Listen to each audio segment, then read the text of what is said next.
Hey, Gavin. Hey, Louie. Okay, I'm going to do a bit, so just go along with it, okay? Okay.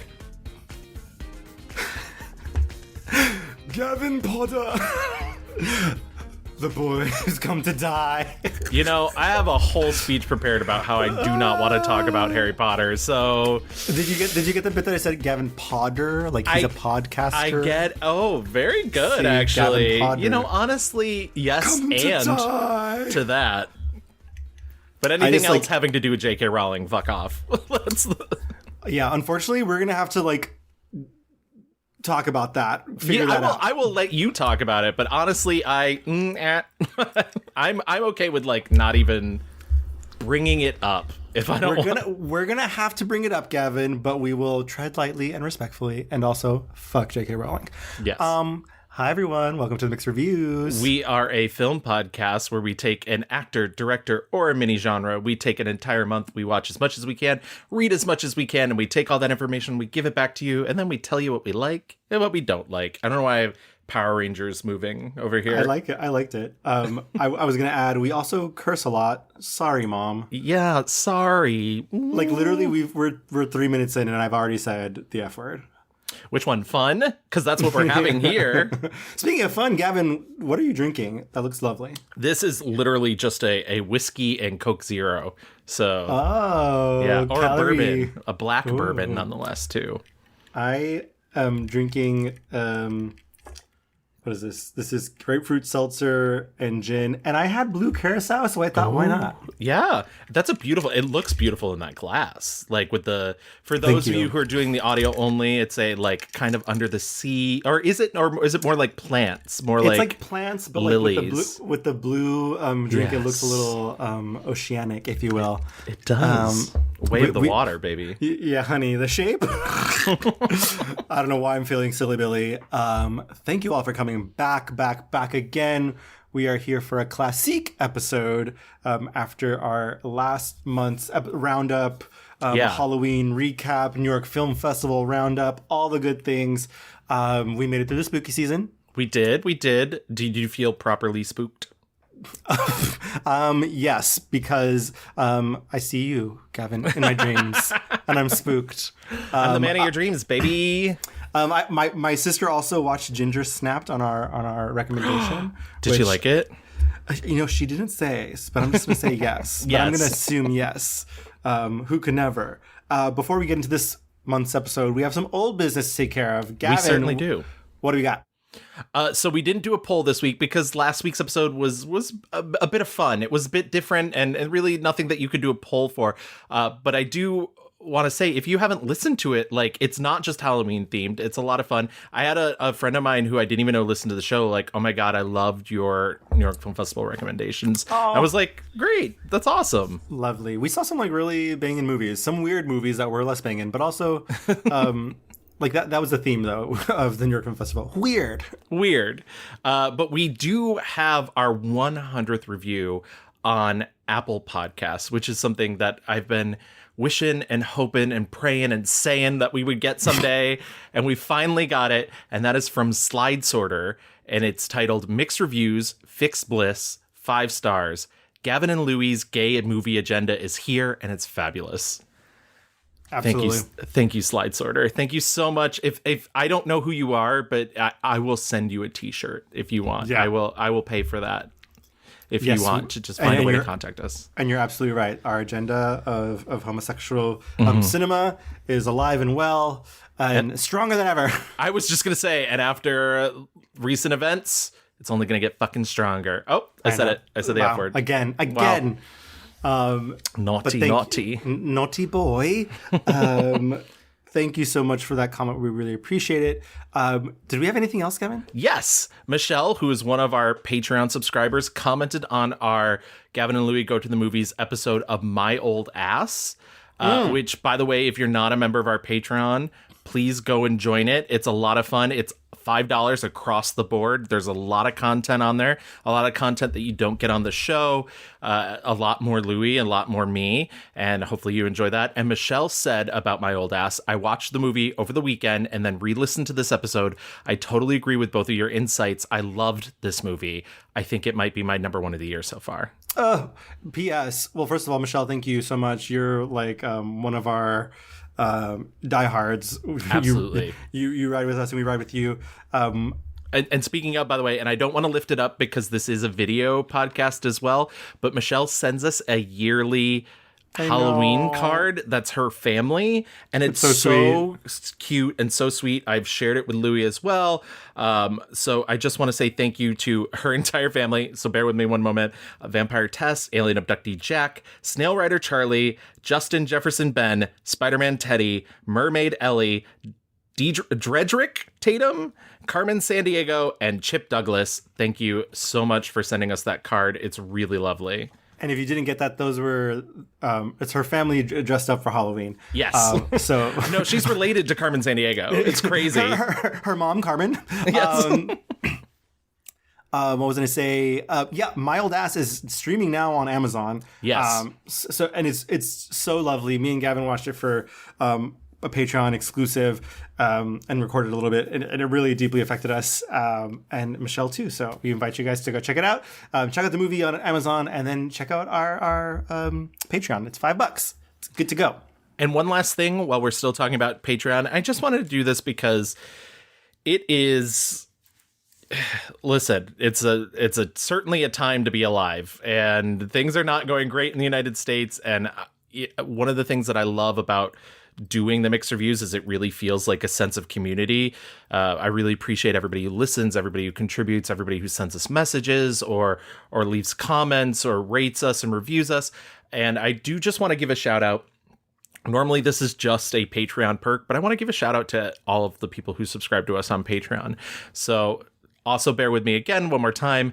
Margaret, Juan Carlos, Yara, Sophie, Samuel, Doug, Owen, Austin, Calvin, Sarah, Sophia, Morgan, Nicole, Charlie, Gnome, Robert, Todd, Jesse, Joel, John, Derek, Megan, Michelle, Britt, Paul, and Chels. Thank you so much for subscribing to us on Patreon. I just really wanted to be able to give you guys a shout out for contributing to our show. You make, I would say, 90% of this happen, and it's just so appreciated. And I think we're headed into a time that's going to be real divisive, and it's going to challenge a lot of us and try and divide us in many ways. So I just wanted to give you guys thanks while I can, and hope that you continue to stay with us and enjoy the show during whatever comes next. Yeah, and join us if you're listening out there. The power of film, right? The power of community. We are here just to continue watching movies together, watching films and analyzing through our perspective and hearing what you have to think as well, and have some fun. So hopefully this is like a nice respite from the bullshit out in the world. Absolutely. Because there's a lot of it. But okay, like Gavin said, we don't have a poll this week. And I don't know, Gavin, maybe we'll be talking about smeagling over from Twitter to somewhere else. And yeah, we did create a Blue Sky, and while they don't have polls quite yet, I have a feeling it's probably down the line, and maybe that would be the return of the polls. But until then, we'll see what happens. Yeah, we'll figure something out. But okay, old business closed. Let's get into some new business. Why we are here today. Gavin said we should do a guy. I did. And I was like, fine. Louis, I like doing guys. I know you like doing guys. We should do a guy. I know, but they G-U-Y. I want to be that guy. Wow, we're really gay. Okay. So Gavin, who are we discussing today? We are discussing the classically handsome, the classically trained, the classic all around Ray Fiennes. And he's fine. I will say that. I was going to say, boy, is he fine. His name is spelled Ralph. Yes. But we say Ray. There is a tradition in the UK, in England, of pronouncing R-A-L-P-H, Ralph, as Rafe. That's quite an one of those weird, peculiar English things where something is pronounced completely different from how it's spelled. But I believe my father named me after his step-grandfather, whose name was Rafe Eastwood, nicknamed Rusty, but spelled Ralph. And I wanted to, I suppose, honour my parents giving me this name and keeping up the spelling, but I've come on occasion to regret it, because it would be easier. But there was a point when I thought, it's too late. I put myself out there calling myself Rafe spelled Ralph. Ralph, right, sorry, reverse that. Rafe spelled Ralph. That's right. And then I just keep thinking, should I change it? Now I feel it's too late. Classic, all that stuff is really a good starting point here, because I can't even recall the first time I saw this man on screen. He just kind of is like, always has been the classic stand-in of like British actor. What a weird career of like very aggressively, even when it's not Shakespeare, it's kind of Shakespeare. Well, that's what I was gonna say, like, we always talk about movie star versus like actor, and I don't think there's any mystery about which Ray Fiennes is. He's like actor. And I think what it is I think, it's the challenge of it. It's being able to do all these different things. And it's not just being somebody else. And it's not just about pretending. For him, it's the art of it. And so he's constantly taking chances and constantly taking roles.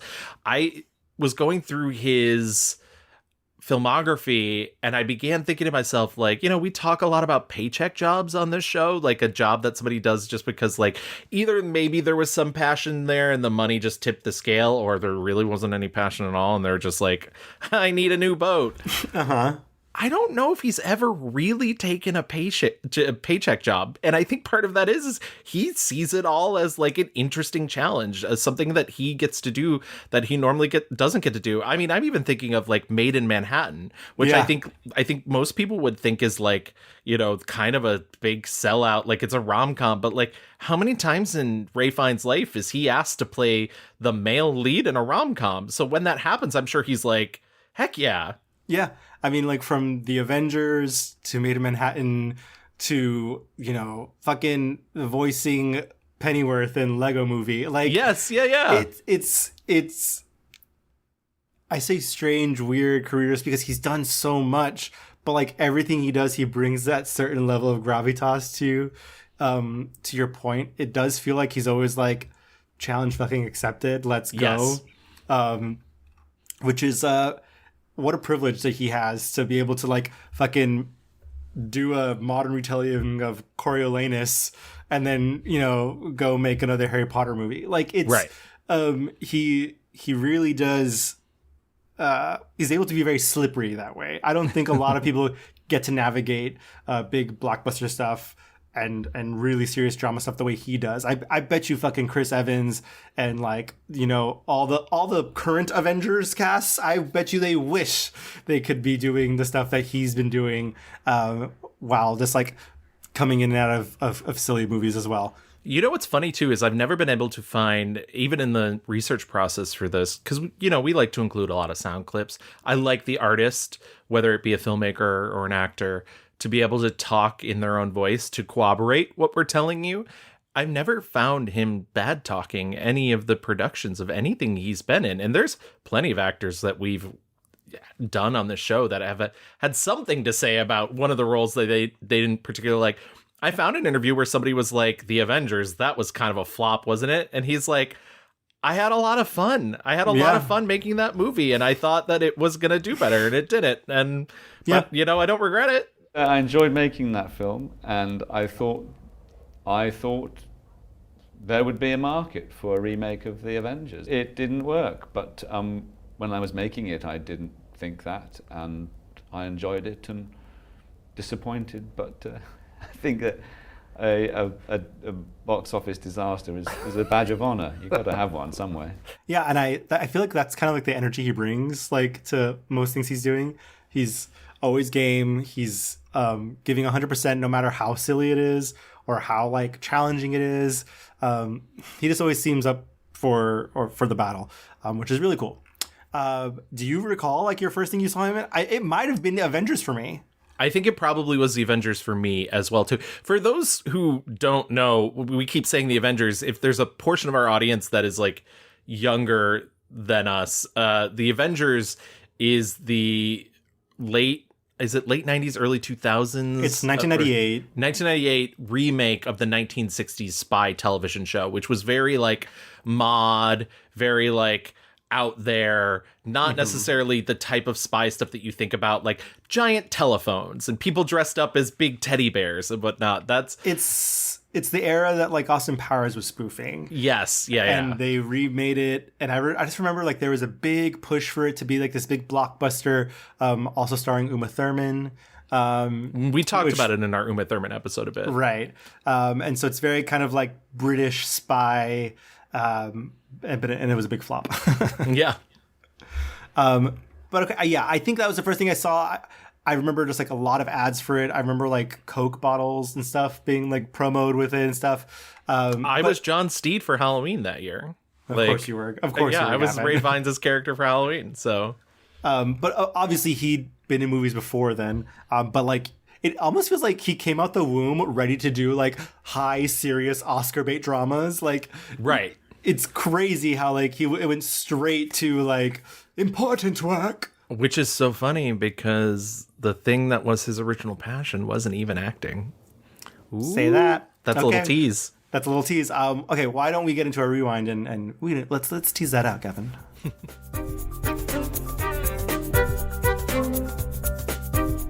Gotta get ready to pronounce this name. Oh my God. God bless and good luck. Rafe Nathaniel Twizzleton Wycombe Fiennes. Lady Twizzleton? Wait, Lady Twizzleton, if I do presume. Twizzleton Wycombe Fiennes. Amazing. Amazing. No notes. He was born on December 22nd, 1962, making him a very young 61. Like, he's still... It's so funny, because when I was watching Conclave, which we'll talk about later, I was like, how old is he? I was they aged him a little bit. Yeah. He looks weary. Yes, and I think that's part of the character. But he was born in Ipswich, England.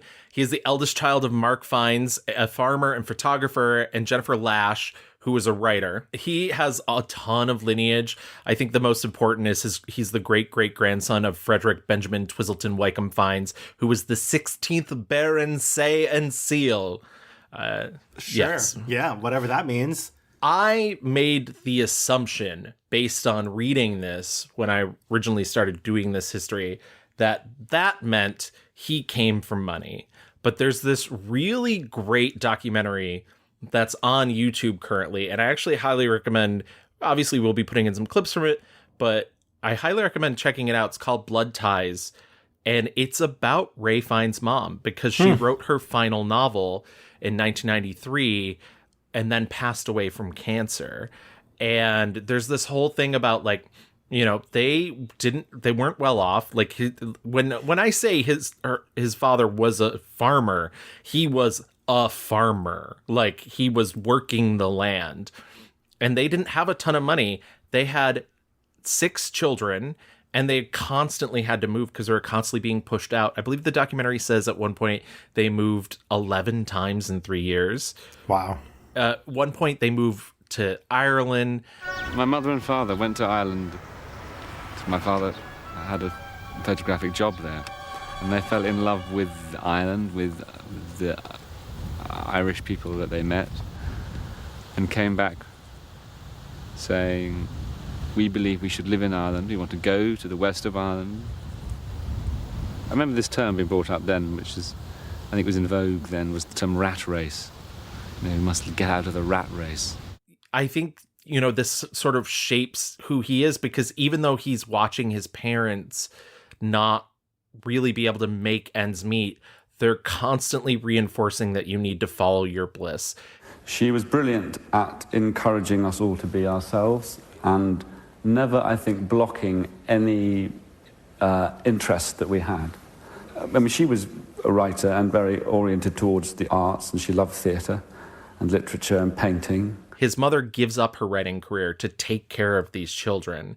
And by the time she, like, gets back into painting and writing, she's diagnosed with cancer. Fuck. So, yeah, exactly. So it's a huge blow to her because she knows her story's going to get cut short. So even while she's doing cancer treatments, she's going on trips, she wrote this travel log about religion that she was paid to like travel all these different places while receiving cancer treatment, just because she knew her time was really short and that she needed to get these things out. And this book, Blood Ties, which was her final novel, she couldn't get published. And it actually took Ray getting famous for her to finally, like when he was on Schindler's List, he met somebody who he was like, hey, my mom's written this book. Could you take a look at it? And then they published it before she died. That's a lot of information specifically about his mother, but I think he has such fondness and such reminiscence of his mother. You know, she got to see him in Schindler's List. That was his big breakout. And so I think he just holds that in a really special place. And also I think it just informs who he is. Like I said, you know, he's very much like, I will follow the thing that makes me happy, because he saw his parents struggle to do that, but still maintain being able to do that. Yeah, I mean, in the way of the small, simple way that a mother would say to her son that she can see that it works. I think she liked it. She liked the work. As I mentioned, these are 6 children. They are basically almost all in the industry. I think everybody knows his brother, Joseph Fiennes, who's also a fellow actor. His sister, Martha Fiennes, is a director. He was in 2 of her films, including Onegin. Composer Magnus Fiennes, who did the music for Onegin. Sophie Fiennes, who is also a filmmaker. And Jacob Fiennes, who is a conservationist. And then his nephew, Hero Fiennes Tiffin, played a younger version of Ray Fiennes in one of the Harry Potter movies, whatever. But so like it's a Gavin, very you can say Harry Potter without I don't want to. You can say the word, and I don't believe you'll be a TERF. You're not a TERF for saying the words Harry Potter. I watch fucking clips of all these like gay podcasts, and they're still making Harry Potter references, and it's like, no, pick something else. Come on, I don't want her to make another single cent in my lifetime. I know that's impossible, but like I just hate her so much. Release the shackles, Gavin. She's controlling you. She's controlling you. I'm not going to release my inhibitions. Feel the rain on your skin. No, the rain could go away. So while they were in Ireland, he was educated at St. Kiernan's College, followed by the Newton School, which was a Quaker independent school. And then they moved back to England in Salisbury, where Fiennes finished his schooling at Bishop Wordsworth School. And then he went to college, Chelsea College of the Arts, where he decided to go into painting. I'd always really loved drawing and painting when I was small. My main interest was in the art room. I didn't really think about being an actor at all. I thought I wanted to paint. I got a place at Chelsea School of Art. What happened was I was being encouraged to do I think it's called a transcription of a famous painting by Velázquez called Las Meninas. It's got 2 figures sort of upstage, as it were, and then a little girl at the front and a dog and 2 dwarfs. And it's actually arranged like a stage picture. And I ended up doing a funny, very rough version of what my toy theatre was, which was cutting out the figures in 2 dimensions and arranging them. And then there was a little, very crude stage set based on this painting. And then I suddenly thought, oh, this is a theatre, and I love the theatre. Well, I thought I loved it. And I thought about doing a stage design course. And then I thought, no, I don't want to be designing the stage, I want to be on the stage. Fiennes trained at RADA, the Royal Academy of Dramatic Arts in London between 1983 and 85, and he began his career at the Open Air Theatre, Regent's Park, and also the National Theatre, and he achieved prominence at the Royal Shakespeare Company. So, like, no small feat. It's like he connected all the dots, said, I'm going to do every single fucking, like, the most British acting challenge. He really, you know, he went to the Judi Dench, Maggie Smith pathway to acting stardom. His first big television role is he stars as T.E. Lawrence in the British television film A Dangerous Man, Lawrence After Arabia. I was able to find this movie. I didn't end up watching it. I'm sure he's good in it. It's a TV movie, We're fine. Exactly. Lawrence of Arabia is a classic. Why don't we just leave that there? And he goes on to do, he has a part in Prime Suspect, which is a long-running TV show that stars Helen Mirren that we tried to do over here a couple of years ago. Didn't quite work out. And then he makes his big screen debut in 1992 as Heathcliff in Emily Bronte's Wuthering Heights opposite Juliette Binoche. I saw this. I was ready to hate it. I'm very particular about my Wuthering Heights, which is a cool phrase that makes me sound very cool. I was talking to someone about, so full transparency, I started watching this and then I fell asleep. Wuthering Heights is not one of Emily Bronte's more fun stories, I'd say. No, it's certainly not. So, but he looked very young. And also, I will say, this is like the beginning of like Rafe, like working with the same girlies. Yeah. Over and over and over and over again. I like to joke that England, and by extension, Europe, has 12 actors. Mm-hmm. And I would say Ray Fiennes has worked with all of them. 3 times. 3 times, exactly. I quite liked his performance as Heathcliff, and he's certainly not my ideal Heathcliff. In the book, Heathcliff is darker skinned, and that is not Ray Fiennes. The idea is that he's perhaps maybe Romani or possibly even black, but he's a cruel man he's raised alongside Kathy, which is Juliette Binoche's character, and he's not her brother, but he's raised in the same household. They take him in, and he grows up cruel. And I think one of the good things this movie does is, it adapts the second half of the book, which I did not realize most versions of Wuthering Heights do not adapt the second half of the book, which is the whole, that's what the song Wuthering Heights by Kate Bush is about. But I think it does a good job of explaining that, Kathy herself is, also cruel. But it comes from the selfishness of her love, her unconditional love of Heathcliff. And so, when they're together, it's super toxic, but not just because he's horrible, because he makes her horrible too. Okay, and hot. Yeah, and I was like, I kind of really like this movie playing with that idea more so than most versions. Most versions kind of play Kathy off as, a little bit of a victim. In this version, she's kind of like, no, we're both toxic. Yeah, exactly. Should I always be sitting with you? You might be dumb for anything you say to amuse me. You never told me before that I talk too little. Or that you disliked my company, Kathy. It's no company at all. When people know nothing and say nothing. And because of this performance, he gets his first big role. But I do want to take a pit stop between those two, which is that in 1993, he has a major role in Peter Greenaway's film The Baby of Macon with Julia Ormond. And it's super controversial, tons of nudity. We've talked about a Peter Greenaway film before in our Hugh McGregor episode. I think it's sort of a British rite of passage to make a Peter Greenaway film. I really like most of his movies. I did watch this. This one was too much for me. Which one was Hugh McGregor's movie with him? The Pillow Book. Okay. Which Don't was know her. an Asian mistress writing on her back and whatnot. And this movie is I saw the Baby of Macon. Oh, you did? Oh my God. Did. And you made it all the way through. I made it all the way through. It's not pleasant.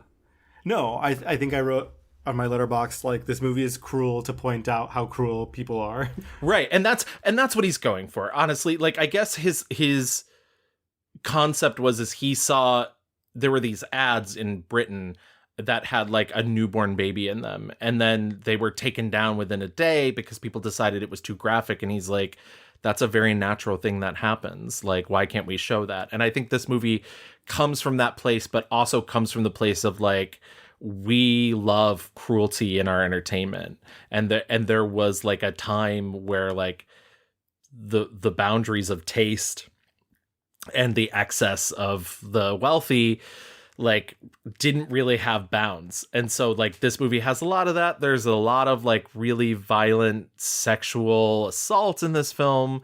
There's death. There's so much nudity. It's a real kind of nasty piece of work, and it's a real kind of like people are bad and will always be bad kind of movie. And it's like it takes it one step like beyond that, because it's like people are bad, and that we are bad also because we watch it happen and we are delighted by it. Right. And like it continues to go on. Like the movie implicates the audience even in watching the movie and like I mean sitting through it. Nothing could be more, and this isn't a spoiler because the movie takes place on a stage and there's an audience watching this performance, and they are like chanting. It's almost Rocky Horror. They're like chanting the lines along with the characters at points. But at the end of the movie, everybody gets up and bows, and the camera pulls out, and then the audience turns towards the camera and also bows. And it just really is like a big like middle finger. Like you were the people, you were them, you are them. Yeah, we're all bad in this together. Yeah. It was like, oh, cool. He's, kind of like, weirdly, I don't think like he's ever been like anything other than he is.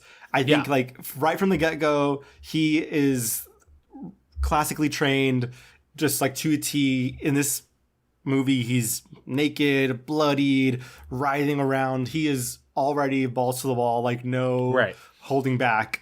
Well, like I said, it's all art to him. It's all like it's all in service of the art. If it makes the art better. But on top of that, I did find his Inside the Actors Studio with James Lipton, and they played a clip of him. They played a clip for him of Julianne Moore saying that like Ray Fiennes' first instinct is to take off his pants. He's very quick to take his pants off. Now nobody knows that about Ray, because I used to call him Mr. No Pants, because we'd be doing a scene, and I remember Neil was like, it was this love scene. He's like, oh, what are we gonna do here? I'll take my pants off. Love that. And you know what? He's right. The instinct is correct. Follow that instinct, Ray. Yeah, honestly, his parents taught him to follow his bliss, and we're thankful for that. Beautiful gowns, though. Beautiful gowns, gorgeous. Occasionally gorgeous gowns.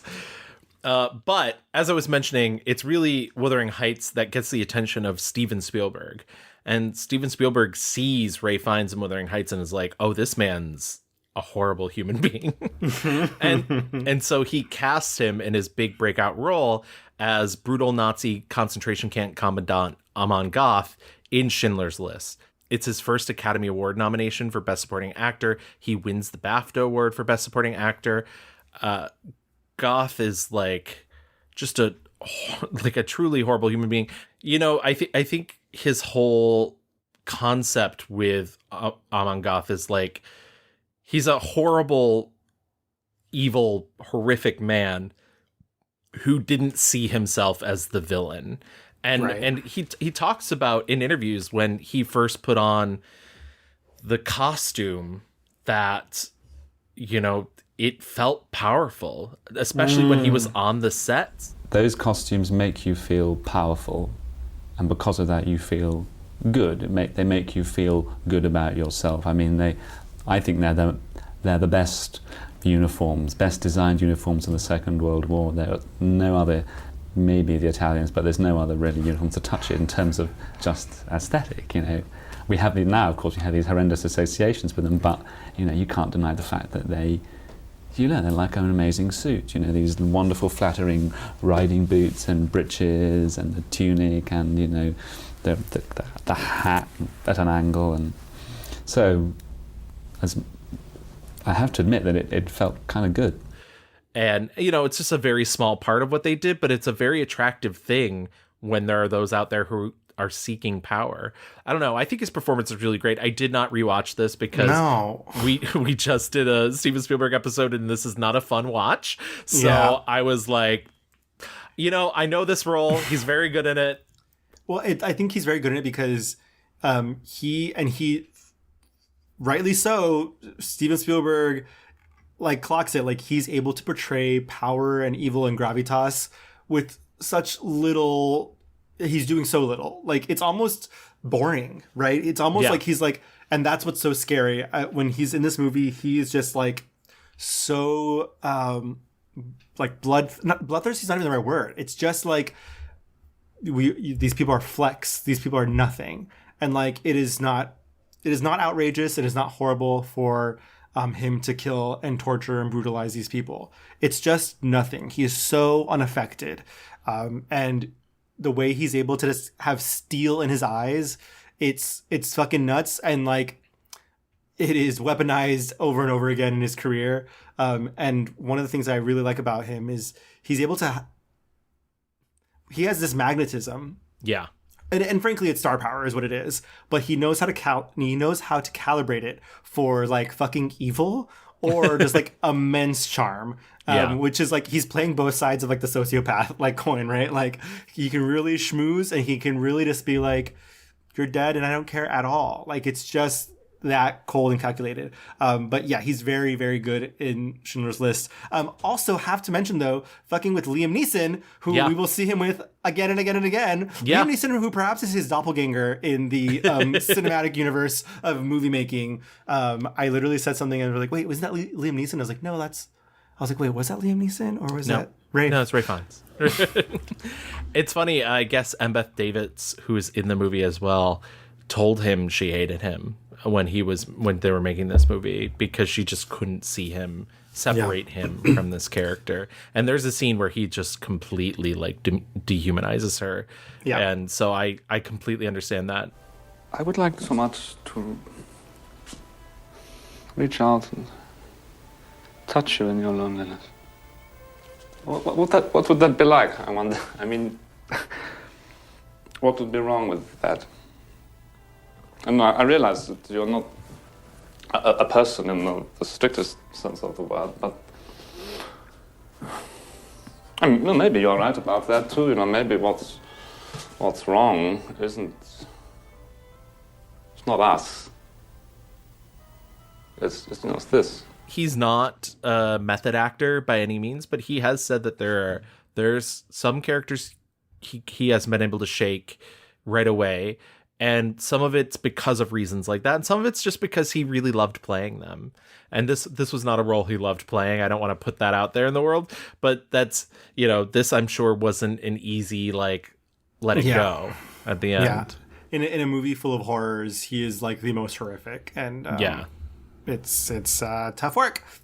Pretty much after this, he's literally this catapults him, and he's making, I want to say 2 to 3 movies every year. Yeah, he's booked and blessed. Yeah, it's kind of crazy. So in 1994, he gets the lead. I guess he's not doing 2 to 3 movies a year yet. He's like building up. But in 1994, he gets the lead as Charles Van Doren in Robert Redford's Quiz Show. We talked a tiny bit about Quiz Show in our Robert Redford episode. I really like this movie. I think it's really stylish. It really holds up. It's paced incredibly well. I think it's full of really great performances, especially John Turturro. I think he's really fantastic. I will say this, and like, Fiennes is very proud of his accent work. They were like, don't, here's all these recordings of Charles Van Doren. Like, read everything you want about him. Don't contact him, because there's some personal things in this script that are not public domain yet. And so, like, we could get sued if you bother this person. But he tells this story. I drove with one of the producers. We drove up one very, very humid day to the place where he lives, not intending to do anything except to get a feel for this is the area where he... But we did get directions to the family house, and we heard that he lived on a little house on the property.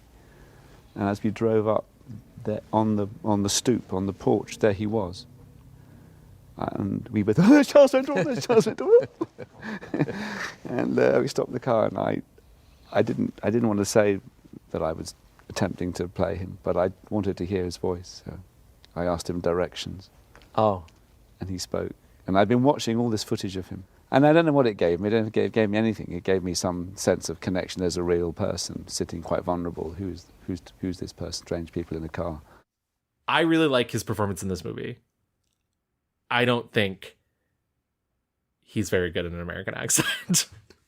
I don't know. I mean, maybe I don't know. Maybe I disagree. I think he's Interesting. I did watch Quiz Show and I quite liked it a lot. But I just rewatched Made in Manhattan because of course I did. Yeah. And I was thinking about his American accent. I think it's pretty good. I don't know. I think I guess I can't really remember anything egregious in Quiz Show. I just think it's like, number one, actors are so crazy. Imagine just like, let me just go up to this guy. Do you think Charles Van Doren later like saw the movie and was like, wait, this is that motherfucker who asked for exactly questions to the McDonald's? I don't recall being like put out of place by his accent, but he certainly is an accent queen all over the place in a lot of these movies.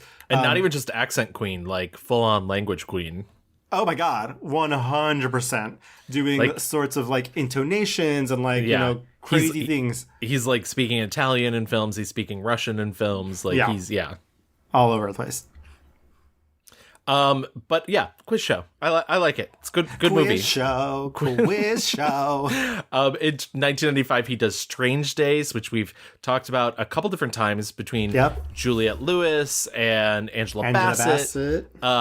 Strange Days, a fucking good time. Just a good time all around. I wonder if he was like, I want to make a weird movie now. He's I like, mean, maybe.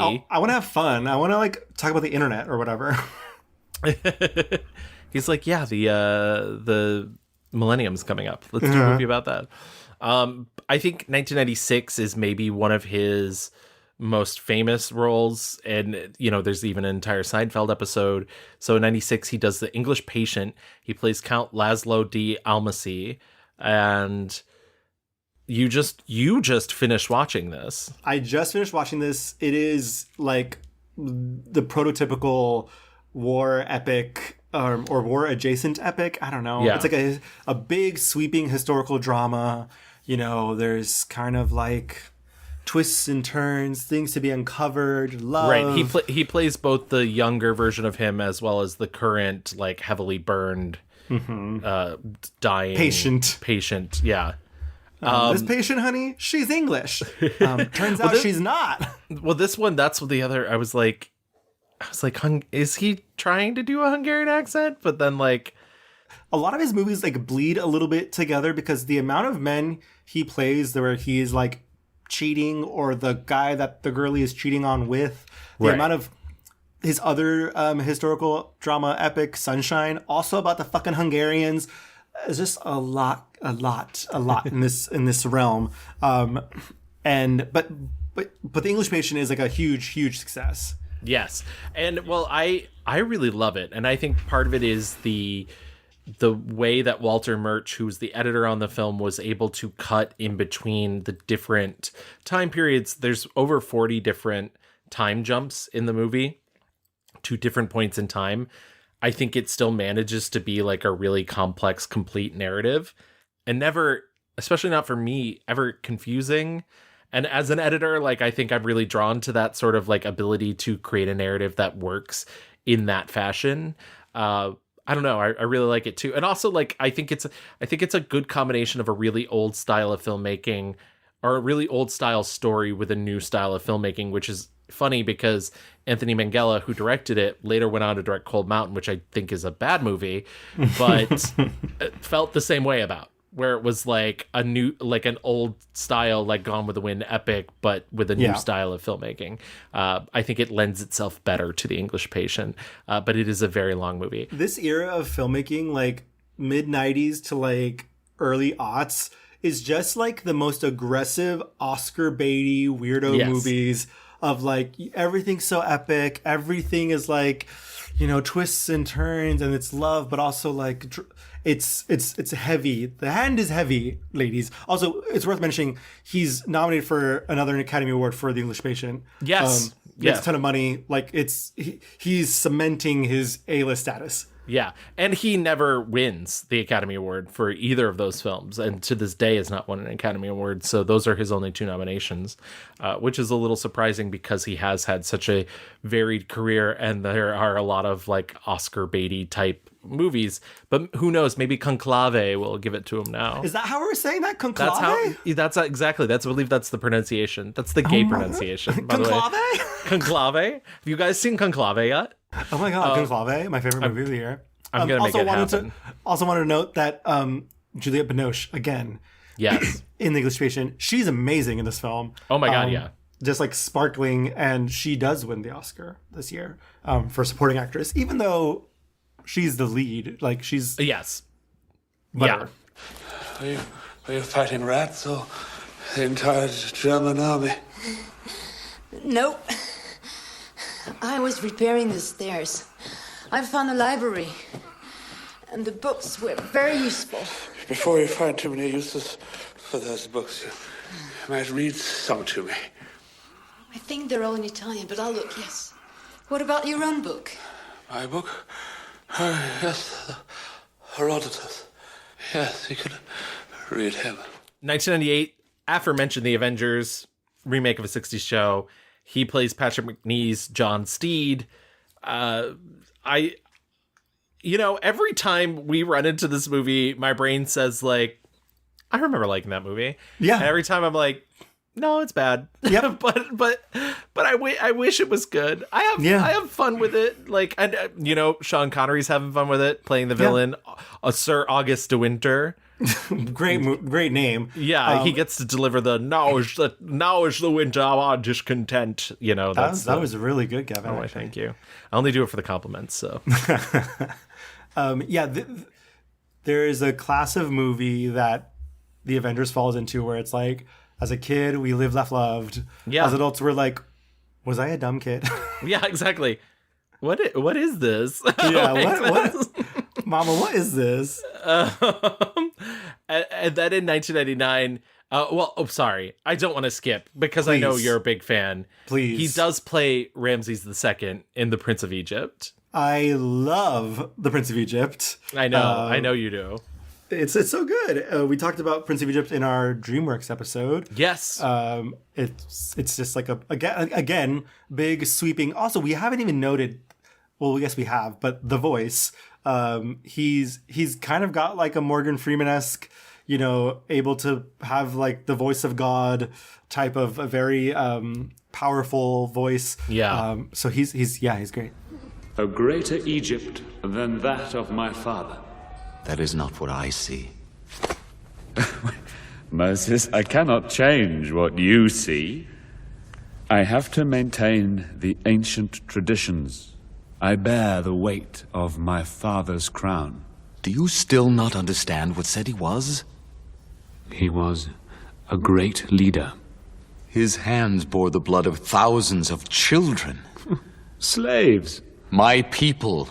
And he's good as Ramses II. He gets to sing a little ditty. Just one. Just because he has said many times he is not a song and dance person, but he loves when he gets a chance to do it in scripts because that's not his strength. That's what I love though. Like he's and that's why I kind of like him in things like Made in Manhattan, where he gets to be a little more silly, like in the Avengers, where it's like, even though he looks like he can kill you in your sleep and like it, it's very fun seeing him be Silly Billy. You know who else has this superpower? Who is the transporter? Jason Statham. Yeah.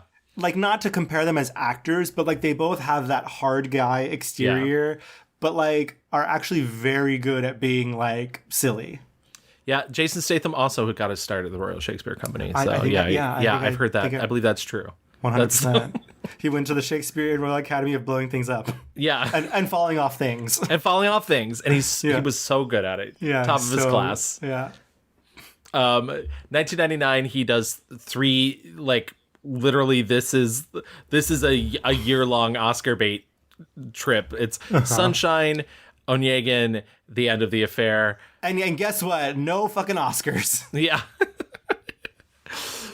In 2002, wow, yeah, true.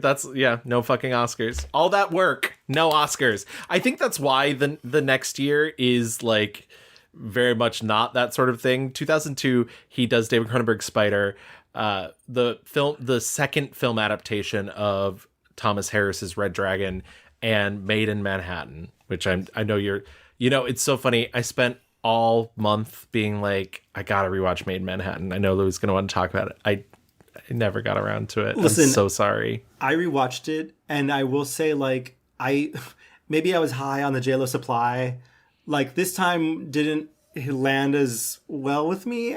I think maybe it's not like the best movie, obviously, but I do think it is fun seeing him. I think it's fun seeing him loose. I think it's fun seeing him with Jennifer Lopez. I think they both have that X Factor star quality that, like, you either have it or you don't.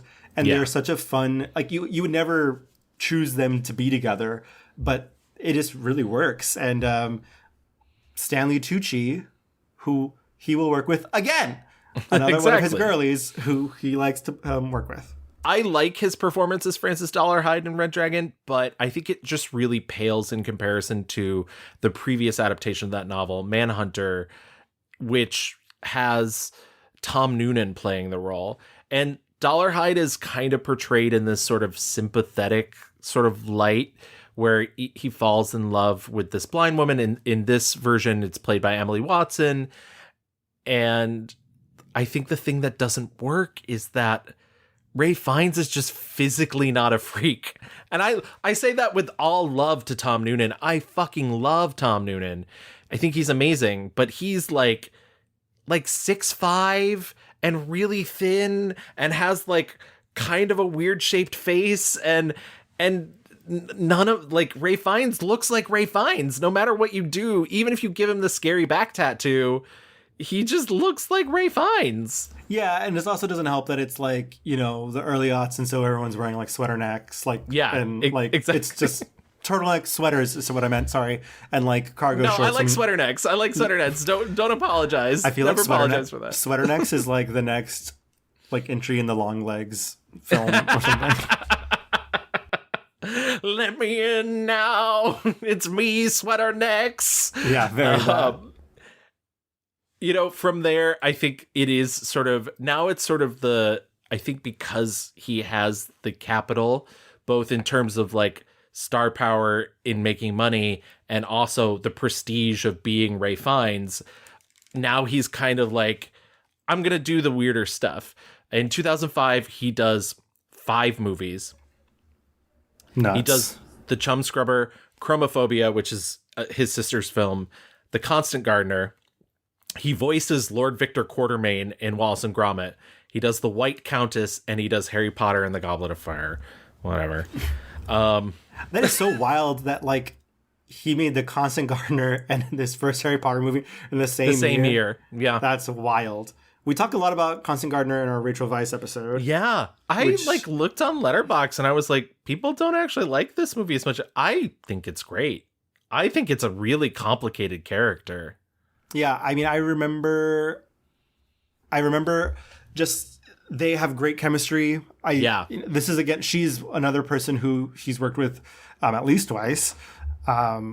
It's not a complicated, it is a complicated movie. What I remember is us talking about how they took a very holistic approach to making this movie and these characters, setting up, foundations to continue to make movies in Kenya. Yeah. We're really, really interested in not just going there to make this movie, but to like become part of a community, which was really cool.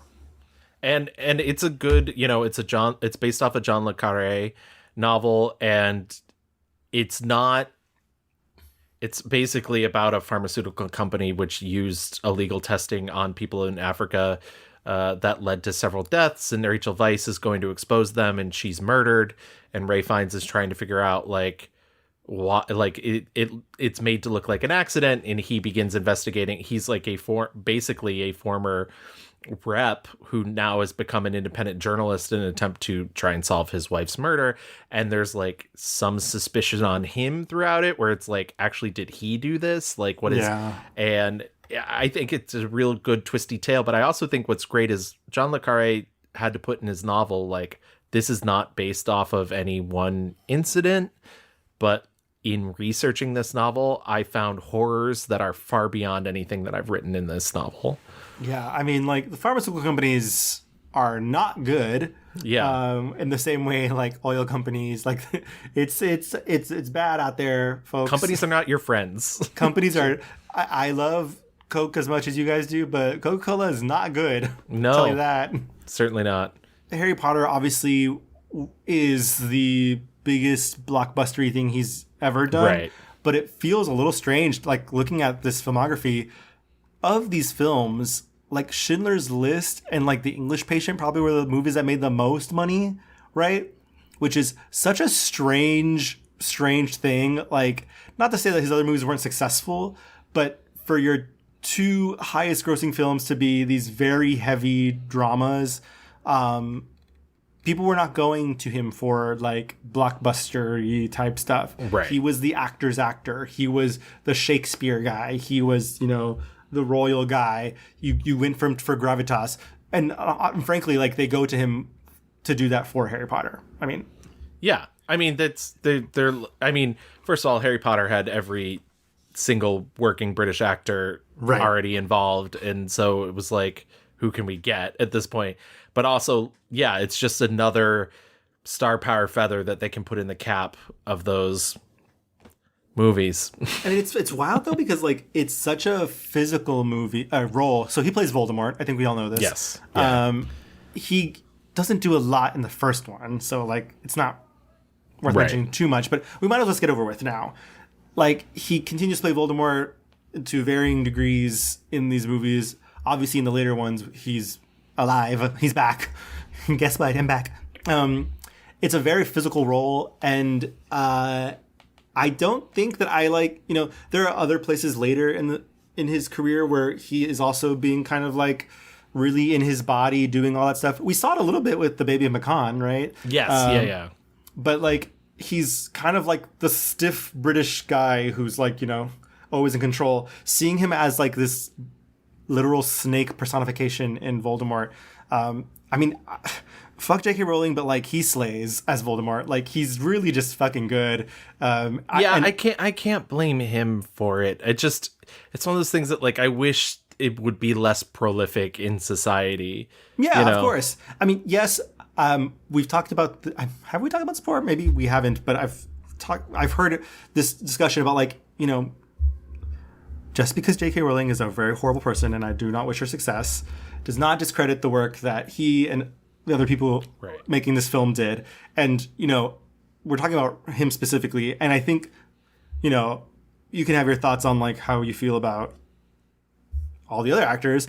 I think him specifically, he's very good. Yeah. And a very difficult role. And a lot of it is like whatever fucking magic they did to get rid of his nose. But like, he's so good. I did enjoy that somebody was like, what are you thinking about when you're doing that sort of thing? And he's like, just how much I hate Harry Potter. Yeah. And I think that's really funny that he's just like, no, that's what you do.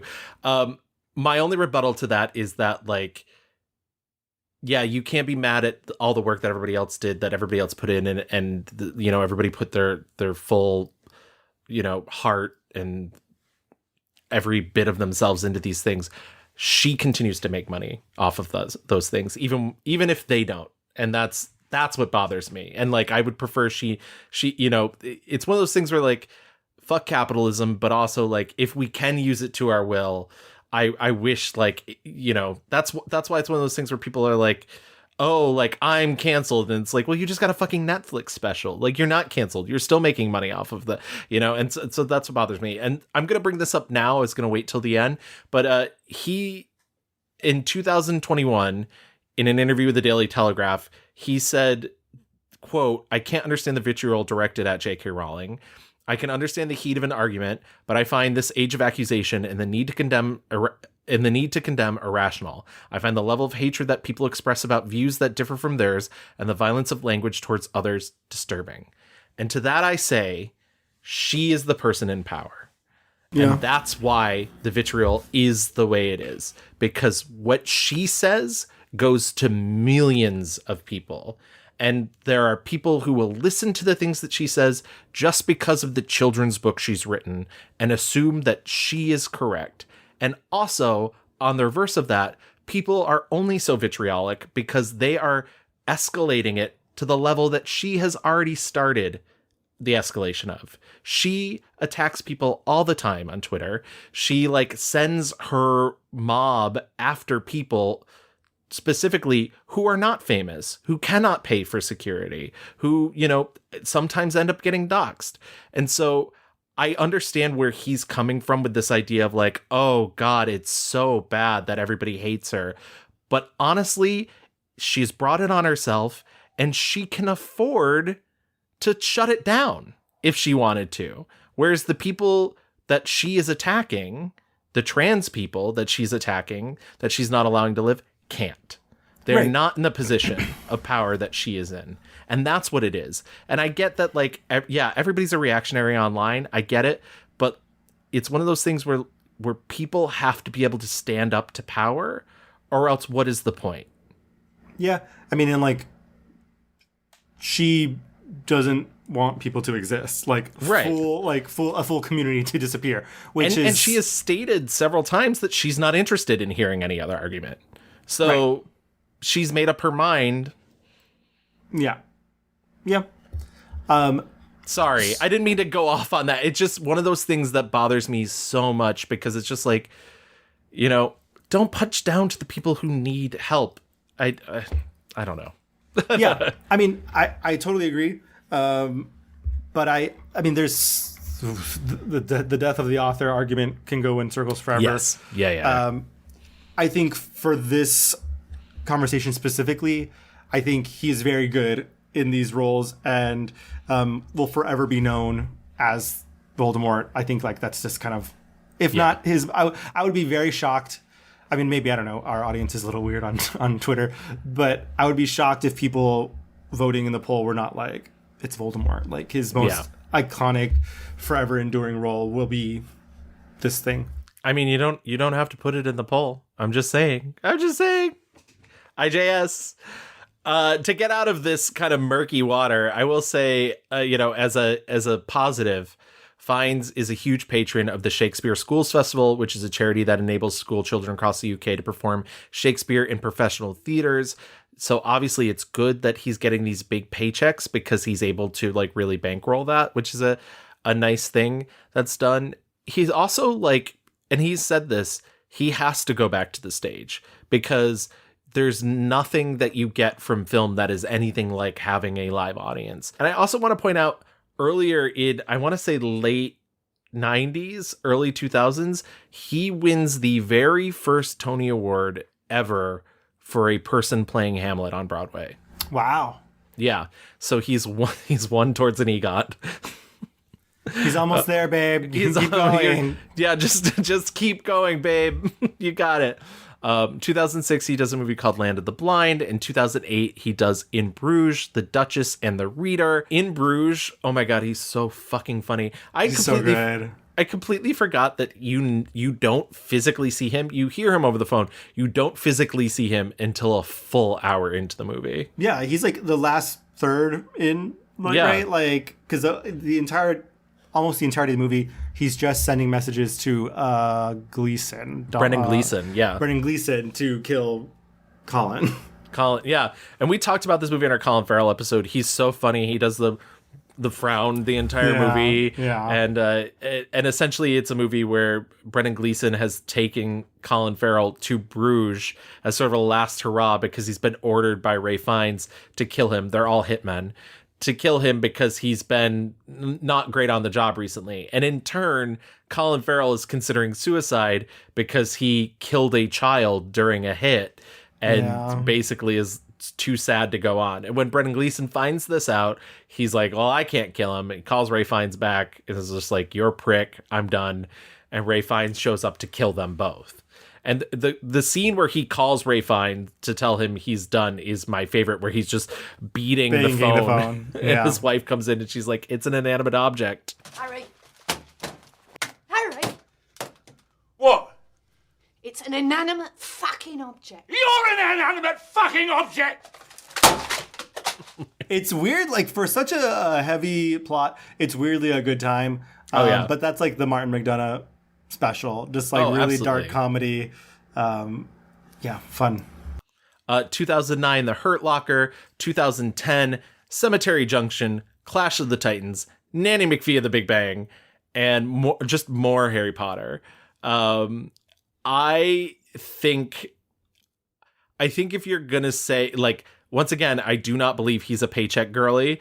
I think if there's one place he maybe was like, I'll take that paycheck, it's maybe Clash of the Titans and the sequel Wrath of the Titans. Do you think? I don't know. A part of me thinks like him and all the men in this movie really thought they were making like high art. Yeah, I really do. They were like, I'm playing Zeus. Oh my God, hold on. Like Liam Neeson said, I'm going to really do it, girls. Like, and again, I think like Ray playing Hades is very like, he's doing the voice. He's like skulking around. Like, brother. Honestly, seriously, this is why you guys need Patreon, because Louis' physical performance was dead on. Nicholas Hoult is in the first one in Clash of the Titans, and I was like, I bet you he worked so hard to get this role. What fun we all seem to be having. 2010, like, what a time. I just feel like this is like, every couple of years, some creative type discovers like mythology and is like, ooh, let's make a version of that, because like it's a built-in drama, it's a built-in IP thing, and like sometimes you get, the Lightning Thief, other times you get this. So yeah. How long has it been? How long, brother, since you've seen my face? Hades.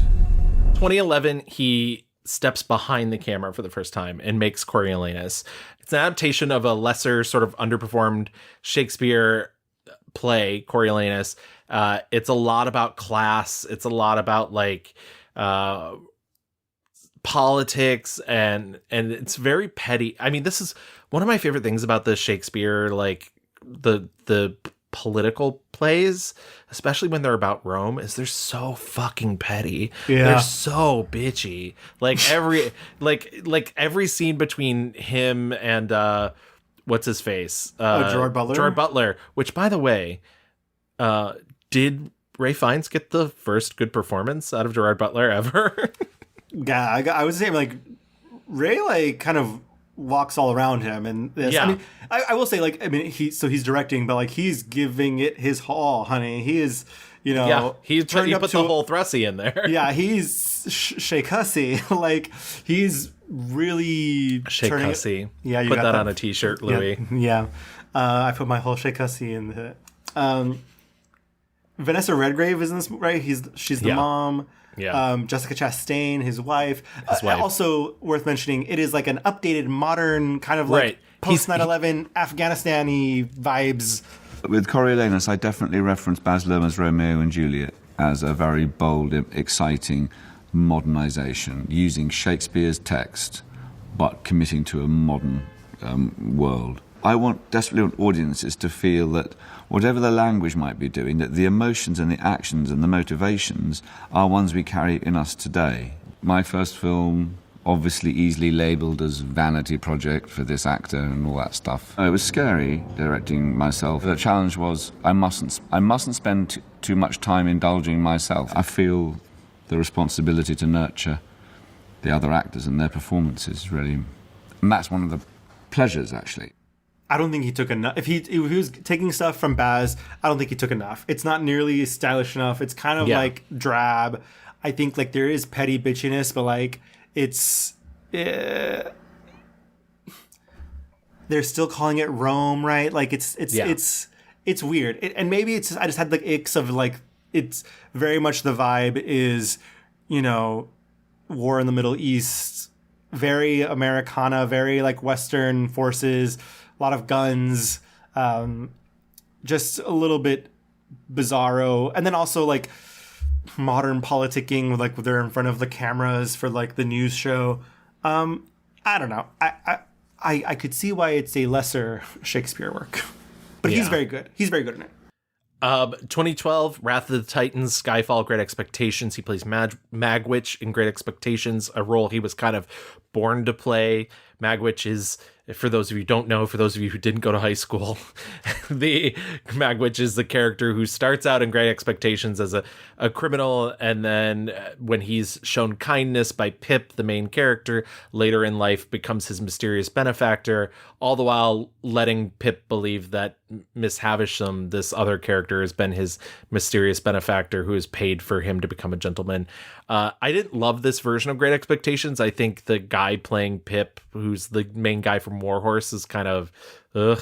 I was like, come on, guys. But I did like Fiennes as Magwitch. I thought he did a great job. Gareth Mallory in Skyfall, yeah, he's great. It's not a huge role. It's it's made for it. Like, just like, yeah. If we're gonna like replace Judi Dench later, like, yeah, makes sense. And Wrath of the Titans, it's more skulking around, being Hades, being like, brother, 2013, he makes his second film with The Invisible Woman that he directed. It is about the mistress of Charles Dickens. He himself, of course, plays Charles Dickens. It's fine.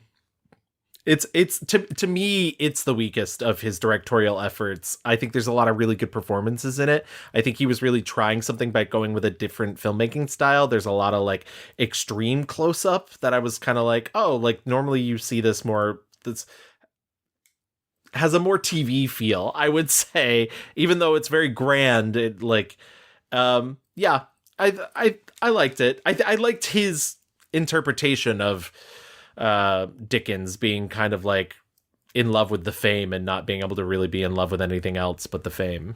You're like, she tried it, and that's and for that we applaud. Exactly. 2014, The Grand Budapest Hotel.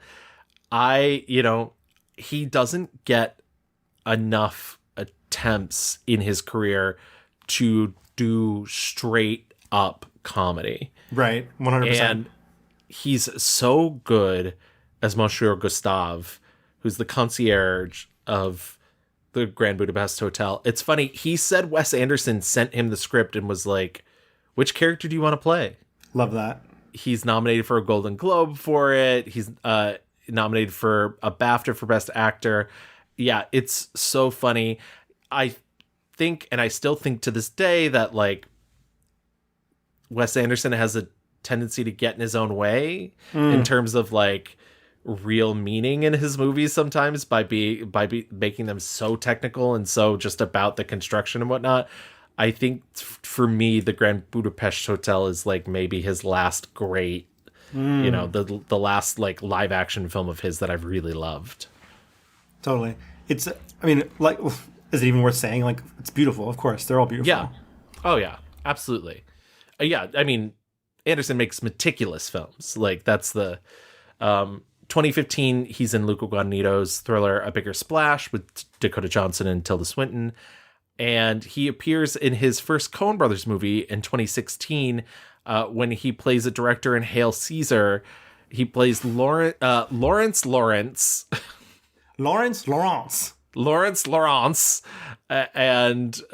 it Lawrence? I don't know. I can't remember. Yeah. He's so funny in his little, and this is another like really good, he has that great scene where he's trying to get what's his face Alden Han Solo Han Solo to say twir like not twir were it's so good. It's a good little performance in a movie that is like not really a movie in my opinion. It's just like it's bits. It's just bits. Your line, just say it as I say it. Say your line exactly as I'm about to. Just as I'm about to do. Sure, okay. Would that it were so simple. Would that it were so simple. Would that it were so simple. Would that it were so simple. My dear boy, why do you say that? Why do you say twere? Well, you should say it like I said it. Yes. Would that it were so simple. Would that it were so simple. Would that it were so simple. He makes his third film, The White Crow, comes out in 2018. He plays Alexander Pushkin, the famous ballet choreographer. He has said many times he did not want to be in this movie. It was his first one that he was like, I'm not going to do it. But he'd cast no other knowns in it because he really wanted people to be able to dance the roles and whatnot. And so then he kept trying to sell people the movie. And he said every time he would bring it up, they would be like, but you're going to be in it, right? Mm-hmm. And when he was like, no, he would just watch the light behind their eyes die. And so finally he was so sweet. Yeah. why don't you come back when you have something else? We're gonna sit on this one, think about it. Right. We're not gonna make the ballet defecting movie. I liked this. I think this was his strongest effort as a director so far. I know he's making another movie soon. He's directing another movie soon. But I was like very much impressed by the direction of this movie. And he doesn't speak a word of English in this entire movie. He speaks Russian the entire time. And literally in Sunshine, there's so many movies where he's speaking 10,000 and easy. That's Celine Dion the way it is. Conclave, he was doing Latin. He was doing Italian. He was. He also does Holmes and Watson in 2018, and the less said about that, the better. We're moving right along. He does a voice in Doolittle in 2020. In 2021, it's once again another busy year. He does The Dig, The Forgiven, The Kingsman, and his final James Bond movie, No Time to Die, or at least what we think will be his final James Bond movie, because I'm pretty sure they're doing a ground-up recast of everything after that. And The Kingsman is bad. I think it's fun, but I will just note performs with Gemma Arterton, who was also the girlie in Clash of the Titans. Yes. She's always just the girl. Yeah. Like the one girl. It's her. Yeah.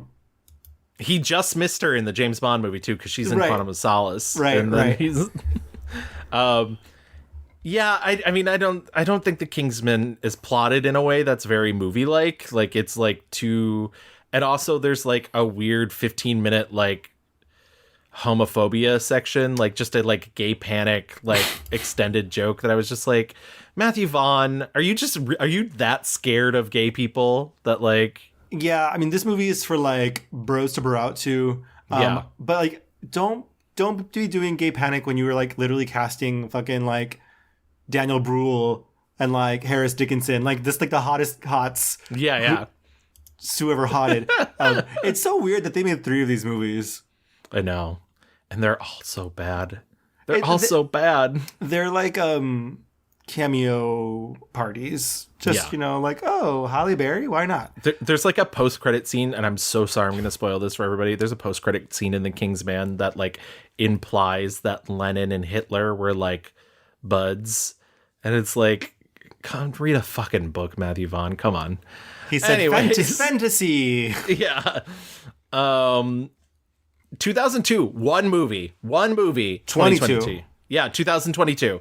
One movie. That's all we got. And that's The Menu. God, The Menu. I finally watched it. I didn't see it when it came out, and it was like it was one of those buzzy movies, right? That it came out on Max, and like everyone was talking about it because Anya Taylor-Joy was in it. She was like, she is very hot and buzzy. A wannabe takedown of like foodie culture, I guess, right?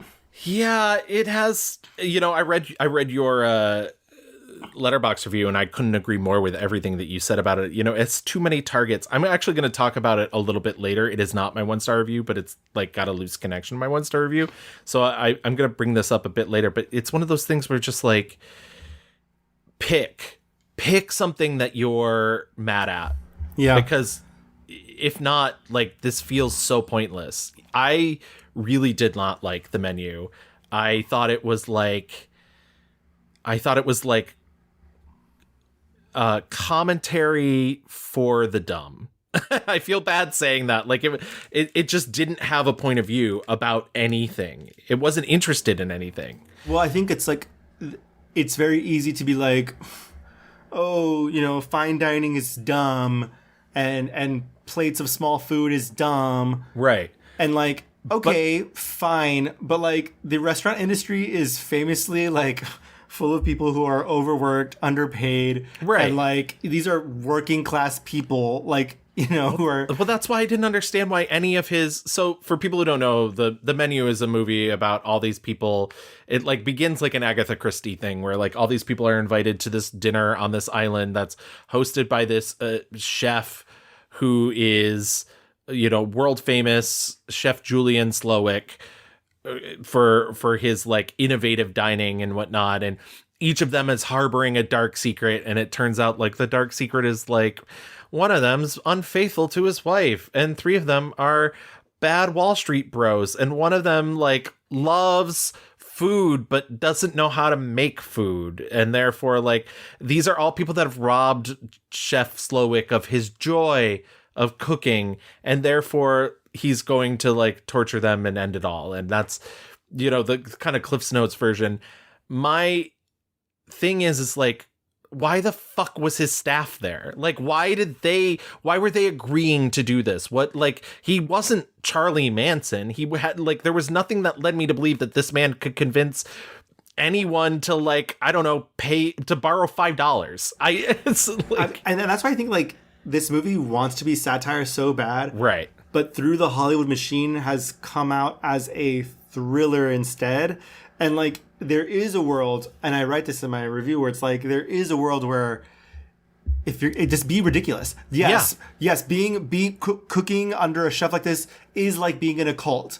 And if a chef says, kill yourself for the food, I'm going to kill myself. Mm-hmm. And that is a sharp satire. You know, there is something about, you know, one of the courses is like breadless bread or something. Yeah. Like, and that is funny. That is funny. And it's sharp, being like, nope, you're too dumb to get it. And like this idea that people will go along with anything because we don't want to feel stupid or seem dumb in these spaces. Yes. That is sharp and funny. But I agree with all that. Yeah. But it is all undercut by like this weird wannabe mystery. It's just so no. It's on the reverse angle of that. I will say the scenes between him and Anya Taylor-Joy, who plays that girl, very good. They're both really good at what they do. They're 100%. both, yeah. I mean, like, I think like, but Hong again, Chow, so funny, but also like, but to what end? To what end? Literally to what end? Like, I think it would have been like, why did the Nicholas Hoult character have to get so sad? Right. It's just if we can all just, it's funny if we can just laugh at this, like the whole idea of like, yeah, we're actually eating shit, and like I'm going to explain to you why eating shit is like high art and high, like that's funny, but like now we're, you know, what are you going to do, chef? Are you going to cook? Oh, are you bad at this? Go kill yourself. And like, it's just so dour. And frankly, I think it's like punching down on the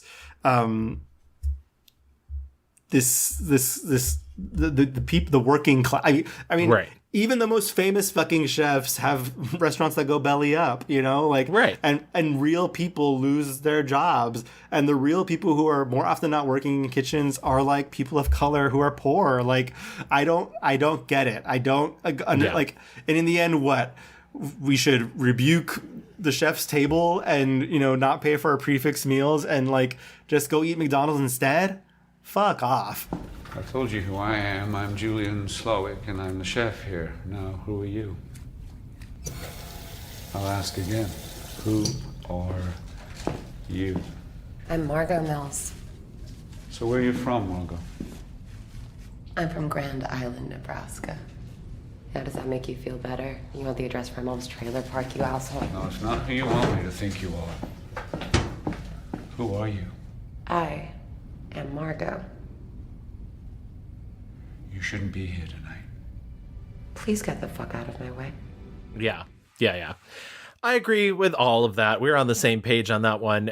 In the next year, he does a handful of Wes Anderson Roald Dahl adaptations where he plays Roald Dahl.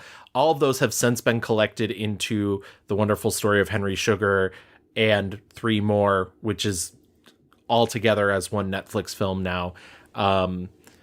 He also goes back and does a ton of stage work during this period. He's in Antony and Cleopatra. He's in Beat the Devil in London, 4 Quartets in Bath, Straight Line Crazy, which was both at the Bridge Theatre in London and then was transferred to the Shed off Broadway. And finally, he just did Macbeth. And I do want to mention this year, he obviously did Conclave. He has another film coming out. We'll talk about it in our fast forward. And he's already been announced for 2 more films. So he's not slowing down. He's always working. Always working. And I think, once again, it's literally just, this is his love. This is what he loves to do.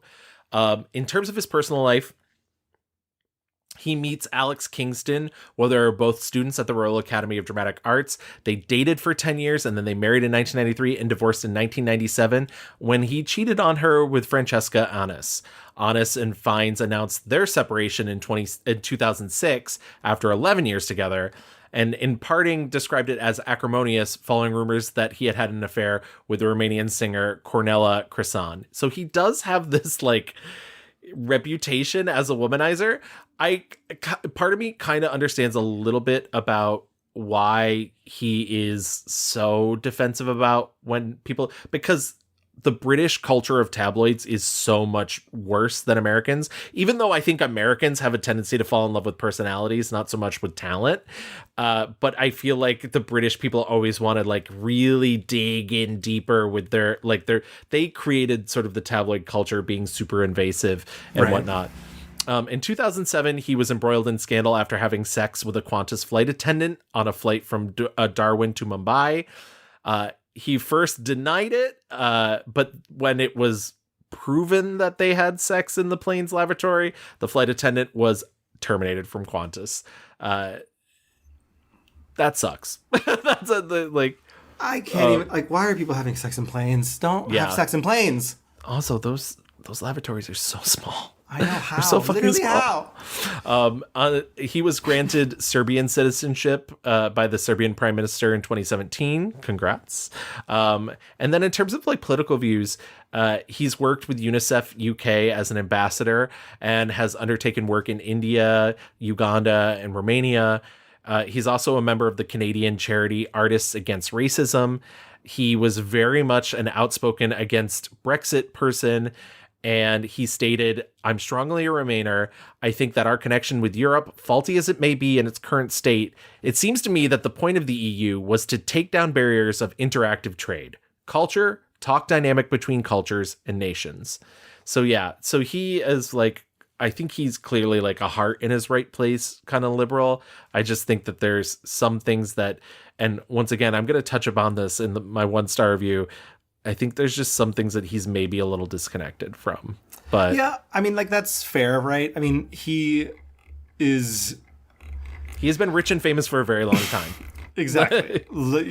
Exactly that. And I think he's the kind of rich and famous, I don't know, maybe there is something out there about his life, but as far as we know, he kind of didn't struggle that much to become rich and famous. And of course, he had the talent to back it up. So, and he worked, there was no Nepo baby stuff going on. But, he followed the path. His talent took him there. And so that's great. But, yeah, I'm sure he's a good guy. But I think when you are flying that close to the sun, it sometimes can be hard to see the rest of us. Yeah, I think that's absolutely true.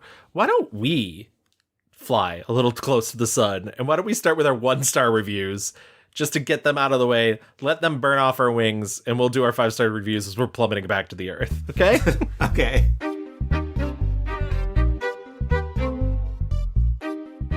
Louis, what do you have? So, he's made quite a few films, and like I was saying, a lot of them do bleed together. I wouldn't say his movie making is quite like my jam. Like a lot of his stuff is not stuff that I would gravitate towards. Things that I would, be like, oh, fun. Let's watch one of Ray Fiennes' film. And the one that I just really didn't like the most, my 1-star review, is 2010's Clash of the Titans. It just feels like every part of the on-the-nose, Oscar baity, self-important work, and like the worst version of that, like because it's so misguided, because also it wants to be Gladiator, it wants to be, a blockbuster. This is a movie by Louis Leterrier, is that right? Yep. It's just like a very loosey-goosey retelling of the myth of Perseus, a demigod who is like, wait, my parents are dead because the gods.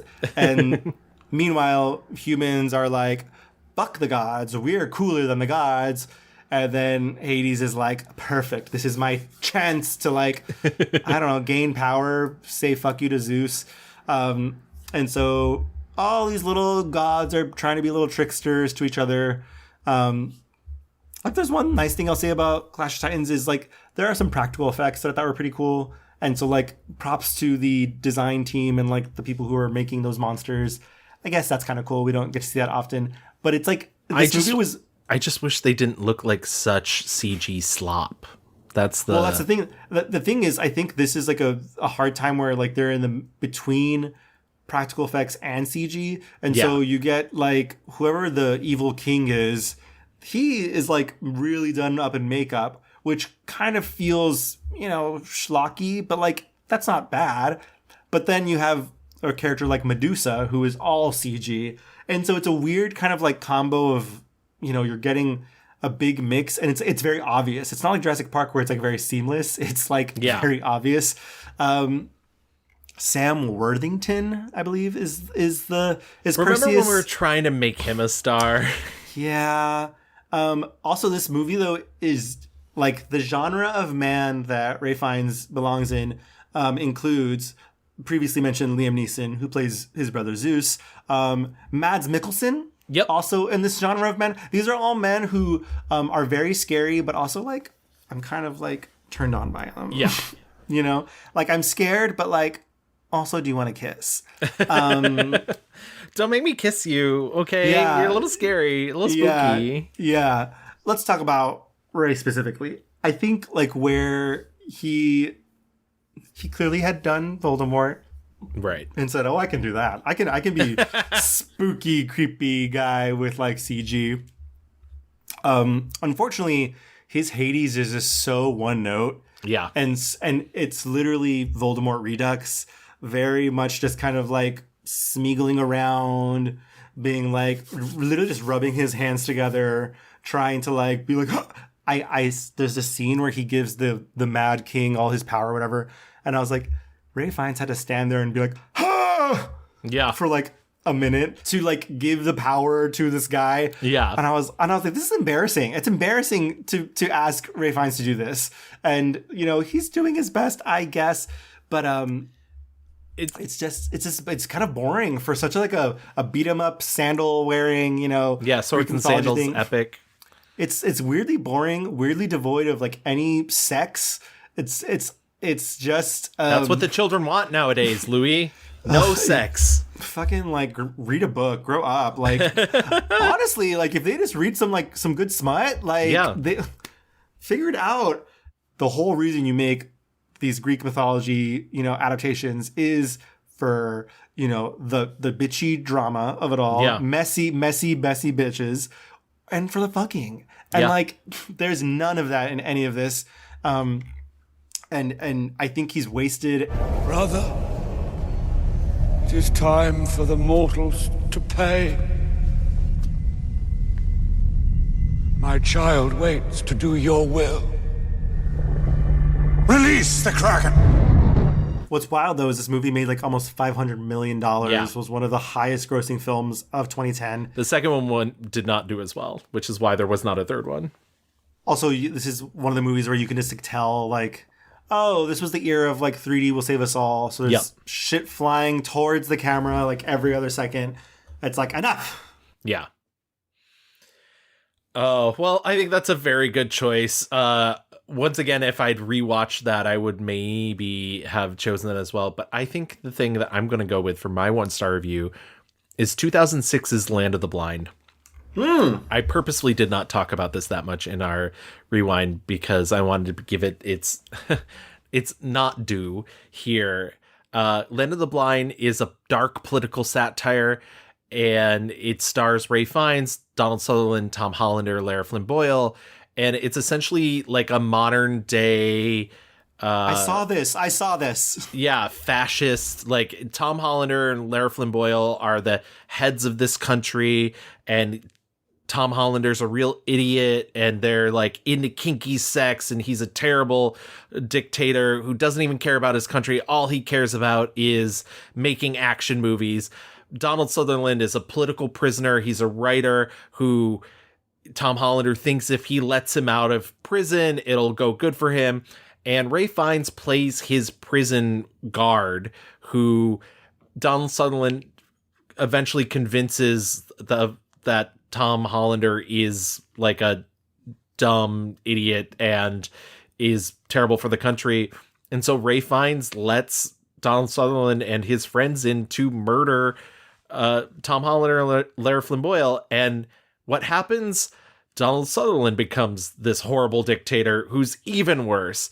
And this movie is, the reason it's so bad is because it can't figure out what it's trying to say about a totalitarian regime, which is wild to me because literally you should just be like, it's really bad and it could go really bad. The problem is it's decided to not just focus on one style of a dictatorship. It's decided to use every historical concept that it can think of from the vast majority of history to try and create this like fictional dictator. You get stuff from Jean-Paul Marat from the French Revolution, Kim Jong-il, Joseph Stalin, Mussolini, Pinochet. Like, it's just too much, too many ideas. There's bits from Julius Caesar in it. There's bits from Idi Amin in it, U.S. POWs, Vietnam protests, the Weatherman Underground. It's all these like half-hearted ideals cobbled together, and it makes a horrible movie that doesn't seem to have a point in the end. And specifically when I'm talking about Ray Fiennes, as I said, he's this naive prison guard who then under Donald Sutherland, when he realized he's elevated to a much higher position under Donald Sutherland initially. And then when he realizes that he's much worse than Tom Hollander was, he is placed in a political prison and it's spent years being tortured. And then eventually you see him maybe under a house arrest where he's writing his memoirs in hopes that he can get around whatever new regime comes in, because also eventually Donald Sutherland is overthrown. And it's this idea that like these dictators can't hold power and there will always be somebody that opposes them, but arguably it'll always be somebody much worse. And he seems so lost in this movie. Like it because I think part of it is that he would have to be so dumb in order, like he doesn't feel like a person. And so he's just kind of like bumbling through being a prison guard and bumbling through being in this cabinet and then bumbling through being tortured. And there's just nothing to grab onto, much like there isn't any one thing to grab onto in the movie. And so that's sort of what I was talking about with The Menu. I think when actors do these kind of political satires that actually don't have much to say, none of it comes down on them in a negative way. Like they usually end up fine. It's just the people who made the movie that's kind of like, ugh, like what was the point of this? And so I think every 5 or 6 years he takes one of these projects that he thinks like, hey, this is brilliant and has something to say, and he just doesn't recognize that it doesn't really. It's like too many things, too scattershot, and it doesn't work. And specifically in this one, he's given nothing to do. Like this literally, he shouldn't have taken this role. It's so bad. This movie is awful. Is this what you were thinking about, like in regards to The Menu? Yes, absolutely.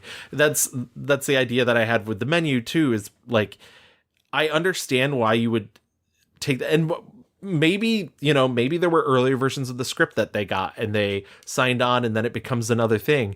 But I just truly think that sometimes you read something and you think, God, this is the most powerful thing ever. And then it gets committed to screen and it is not. Trash. Yeah. It doesn't seem like something the revolution would embrace, what with the vegetarian laws and the book burnings. But you didn't bring me here to talk to me about word processors. No, I didn't bring you here to talk to you about word processors. You refused to sign the loyalty oath. It's an insult. It's a piece of paper. Exactly. And your debt, Joe. What you did for the Republic. You're a hero of the revolution. What did you say once? Show me a hero and I'll show you a tragedy. So cynical. Was there anything else that you saw that you didn't particularly like? Of his like Oscar-y things, I really thought The End of the Affair was just like the most gloopy, kind of like just so like I don't even know what I'm trying to say. It's just like gloopy. It's just gloopy. For me, The King's Man, I just really hated The King's Man. I really didn't like The Chum Scrubber, which both we talked about. And then Holmes and Watson, which I made like a reference earlier to that we're not going to talk about it. I will say this. It looks like it didn't even finish edit and then came out. Like there are inconsistencies in that movie that I was just like, did nobody watch this before? Like, this is a movie that actually came out. And to my knowledge, I can't remember which film company made it, but they tried to sell it to Netflix and Netflix didn't even want it. Wow. So and that's like Will Ferrell. Yeah, it's so bad. It's so bad, Louis. And then also, we talked a lot of shit about the menu. I know a lot of people do like it. I would ask why. Why do you like the menu? Yeah. Like, honestly, I'm happy to engage in the discourse. Do you like it because, you too have disdain for fine dining? Or, what is that about? Because I think even though he's good in it, and there are some smart ideas in there, that movie, it shoots like a very strong arrow and then like finds a wildly wrong target. It's just I know you keep talking about just the dining industry, but I think it's like aimed at so many different targets that it just doesn't know which one. Like, if the Finance Bros stuff was stronger, if the sex work stuff were stronger, those are funny ideas, but they're not strong enough for one thing. And like the movie's not that interested in them either. So yeah. Or a takedown of like criticism. I think that could be good and funny. Yeah, the Janet McTeer stuff. I even forgot that she was in the movie. The broken sauce thing. Like, just. Ugh. All right, let's get out of this negative zone. Why don't we get into our 5-star reviews and talk about the films that we did like? All right, Louis, you're up. There's a lot to love here.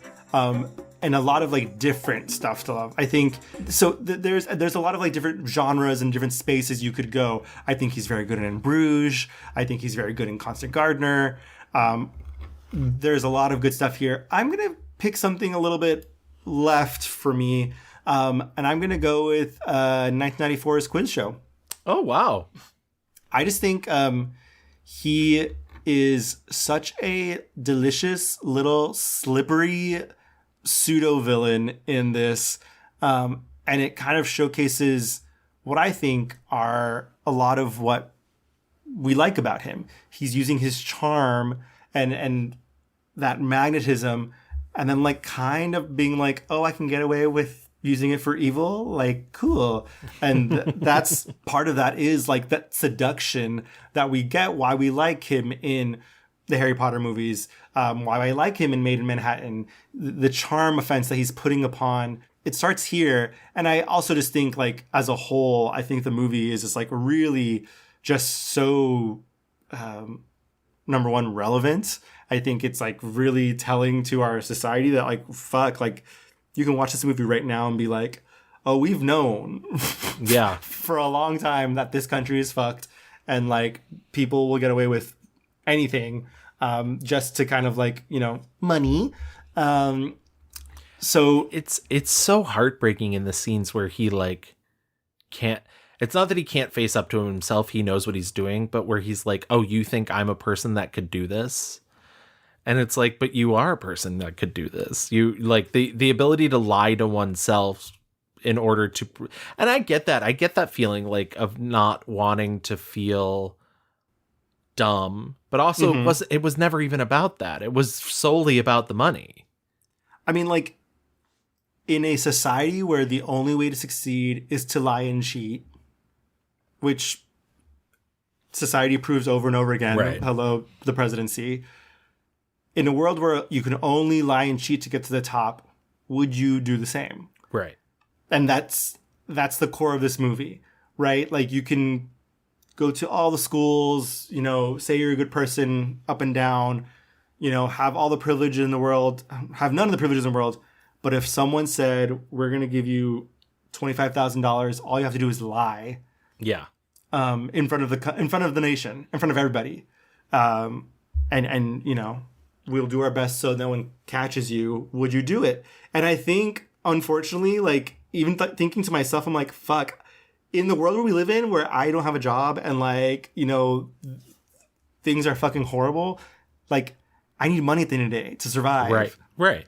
And it's not just money. For him in this movie specifically, it's fame, it's power, right? It's adoration. It's the it's the love of his parents. I was just about to say to have his father think that he is a genius, to think he is smart, to think that he is worth being around him. I was shell shocked, like after the movie was done, just being like, wow, this really happened, first of all. Yeah. And it's still happening. It's still happening to this day. Well, that's Robert Redford said that what he saw in the project for him was he saw it was the first like crack in the idea that like, it was the first like America isn't what we say it is.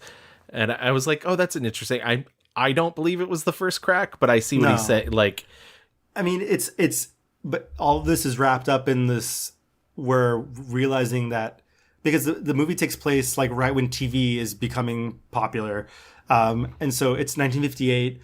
Quiz shows and like game shows are becoming really popular, and essentially it's just about fixing this game show called Quiz Show, or it's called 21. Yes, and it's all about like literally knowing random knowledge. There's no skill in this besides knowing fucking shit.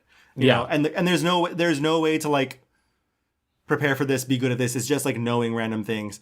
And producers kind of gaming the system, finding who is the appropriate person to win to make America feel good. If a Jewish person wins for too long, they make them lose. And by doing that, they give the contestant they want to win the questions and the answers beforehand. In the end, the producer takes the fall, and like NBC walks away scot-free, and he's like, I can't believe, this, no one's really gonna, pay for this.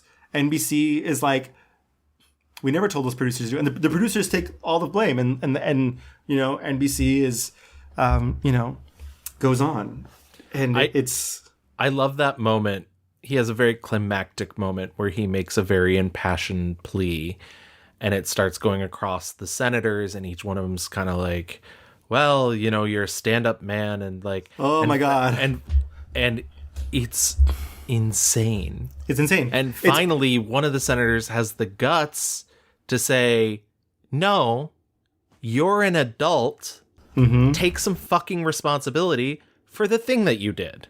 He doesn't say the exact words, they gave me the questions and answers. He says, there's been a deception that I've been involved with. I'm learning as a man, I'm growing, blah, blah, blah. Right. It's very beautiful. It's very moving. And because he comes from a wealthy family, and because he is who he is and the pedigree of who he is, everyone's like, oh my God, you guys, he's so good. Like, stop being mean to him. And one of them is like, I'm not going to fucking suck your dick because you're telling the truth. Right. Okay? All you are doing is admitting to exactly what you did, and I'm not going to be like, well, thank you for telling the truth. Like, that's what you're supposed to do. You're supposed to come here and tell the truth. It may sound trite to you, but I've found myself again after a number of years. I've been acting a role, maybe all my life, of thinking I've done more, accomplished more, produced more than I have. I've had all the breaks. I have stood on the shoulders of life, and I've never gotten down into the dirt to build, to erect a foundation of my own. I've flown too high on borrowed wings. And like it's honestly, I was like the Brett Kavanaugh of it all. Like, it's just so crazy. Like how everyone's just like, you know what? Yeah, he actually seems like a decent A-OK guy. This movie will rock your world. It's for such good. For such like a low stakes thing, like gaming, a fucking TV quiz show. Like, it speaks to so much in our culture. Politics is entertainment. Entertainment is politics. Right. Well, that's why I love, like, one of the last lines in the movie is one of the producers being questioned, and he's like, we're entertainers. We're in the entertainment business. Like, why does it matter if we're... And it's like, it all matters. It all, like... Yeah, and it's just like, it's all chum. It's all chum for this cycle of just like, political theater, entertainment, we're all shock and awed until the next thing comes along. And it's kind of just jarring and astounding. And I think him specifically, again, like, you think he's one thing, and then he turns out to be a lot slimier and gross. And I think Ray is very skilled at playing him. This man has lied so much to himself. He believes that he is above all this. He believes, I'm not a liar. I'm not a liar. I'm a good guy. And it's like, well, guess fucking what? Turns out good guys can be liars too. Yeah. So yeah, I like Quiz Show quite a bit. That's a very good choice. It's a great movie, and I highly recommend people see it. I'm gonna move, funny enough, just in the total opposite direction of character work. And I thought this might be going in, and then I rewatched it and I was like, oh yeah, truly. My 5-star review is 2015's A Bigger Splash. A Bigger Splash is this kind of sort of thriller. It's a psychological drama. It takes place on a small Italian island, Pantelleria, I think is the name, where a rock singer, Marianne Lane, who's very kind of like David Bowie, is staying with her documentary filmmaker lover, Paul de Schmidt, and that's Matthias Schoenhardt's. Marianne Lane is Tilda Swinton, and they're going to be visited by Harry Hawks, who is a former lover of hers. He's a friend of them both. He's an extroverted music producer, and he used to be Marianne's lover until he basically was like, you would be better with Paul, who is Matthias Schoenhardt's character. And on top of all of this, Marianne has had throat surgery, so she can't speak for almost the entire movie.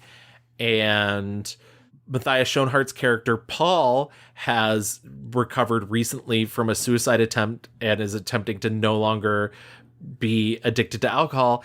And to top all of this off, Harry has brought his daughter, Penelope Penn Lanier, who is played by Dakota Johnson, who constantly reminds everybody she's 22. Wink.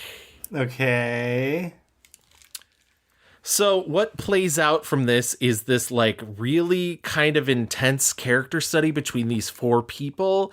As I mentioned, Harry Hawks, Ray Fiennes' character himself, is so loud and obnoxious and annoying, and he wants to be the light in the middle of every room, to the point where like there's times where it looks like he like they go to a karaoke bar and him and his daughter Dakota Johnson are like really snuggling up to each other and whatnot, and it's like, what is going on there? And like he clearly still has some feelings for Tilda Swinton, or is it just that he knows he can't have her anymore? And there's all this like deceit. There's lots of things that aren't being said, not just because Tilda Swinton can't speak, but there's like lots of layers on everything. And I don't want to give too much away, but like it's clearly all building to like some incident that's going to happen that's going to like change everything for them. It's really fascinating, really fantastic. And like I said, specifically his character. So his character is this music producer. He's been in the business for years and years. He produced some Rolling Stones albums in the 1990s. It's this crazy kind of performance in a way that Ray Fiennes never gets to do.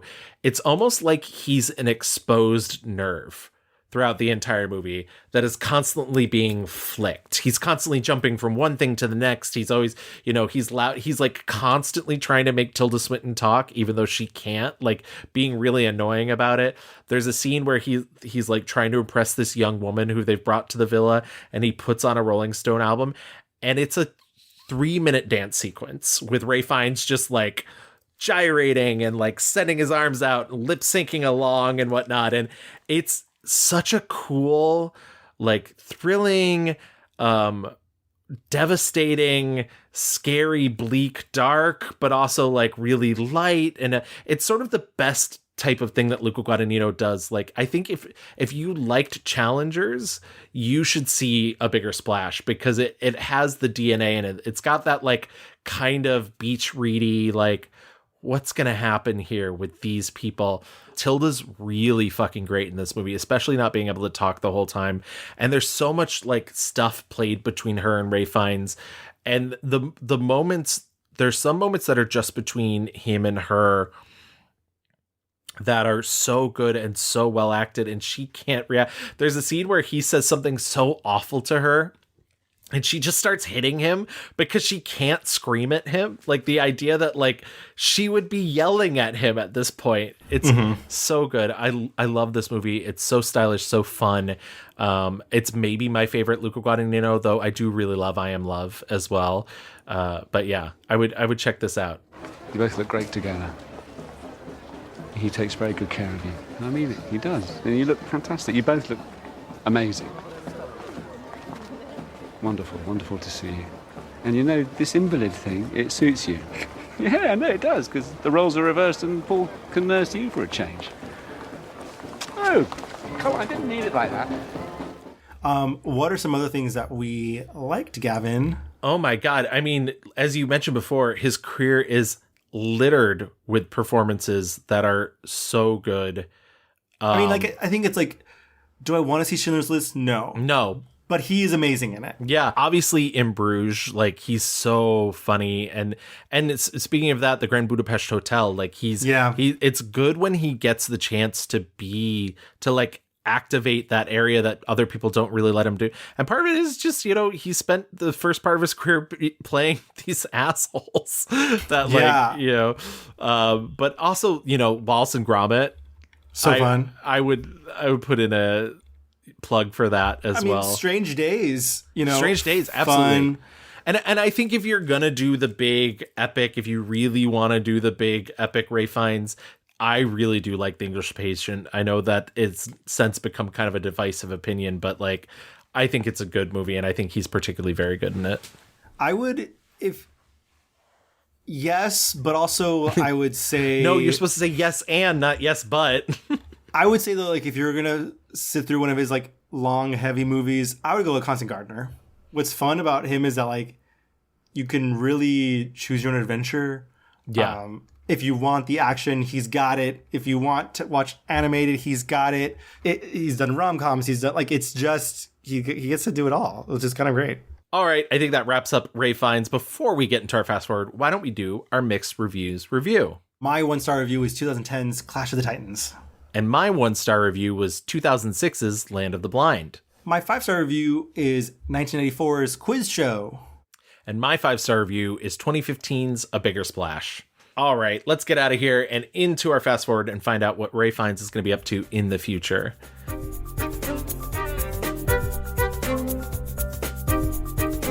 So there's a bunch of projects that are already on the list. We both saw Conclave. Conclave, Queen. Conclave. Conclave. Let's have a conclave. I want to have a conclave. Lock the doors. Tight.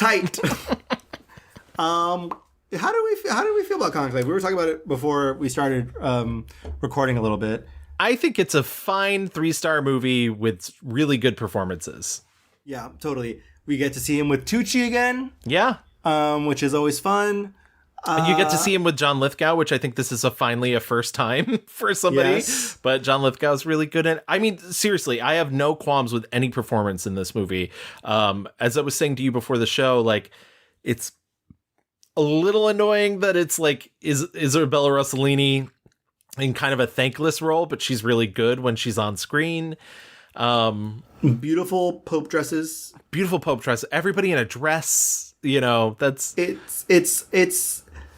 There are some like kind of fun drama messy bits which are fun, but like it's a little bit, you know, we were saying earlier, like I don't think it sticks to landing of what it wants to do. Yeah. I think everyone will, you know, in discussing this will say like the twists. Literally the sell of this movie is like, who's going to be the new pope? Right. Like it's going to be crazy finding out who the new pope is.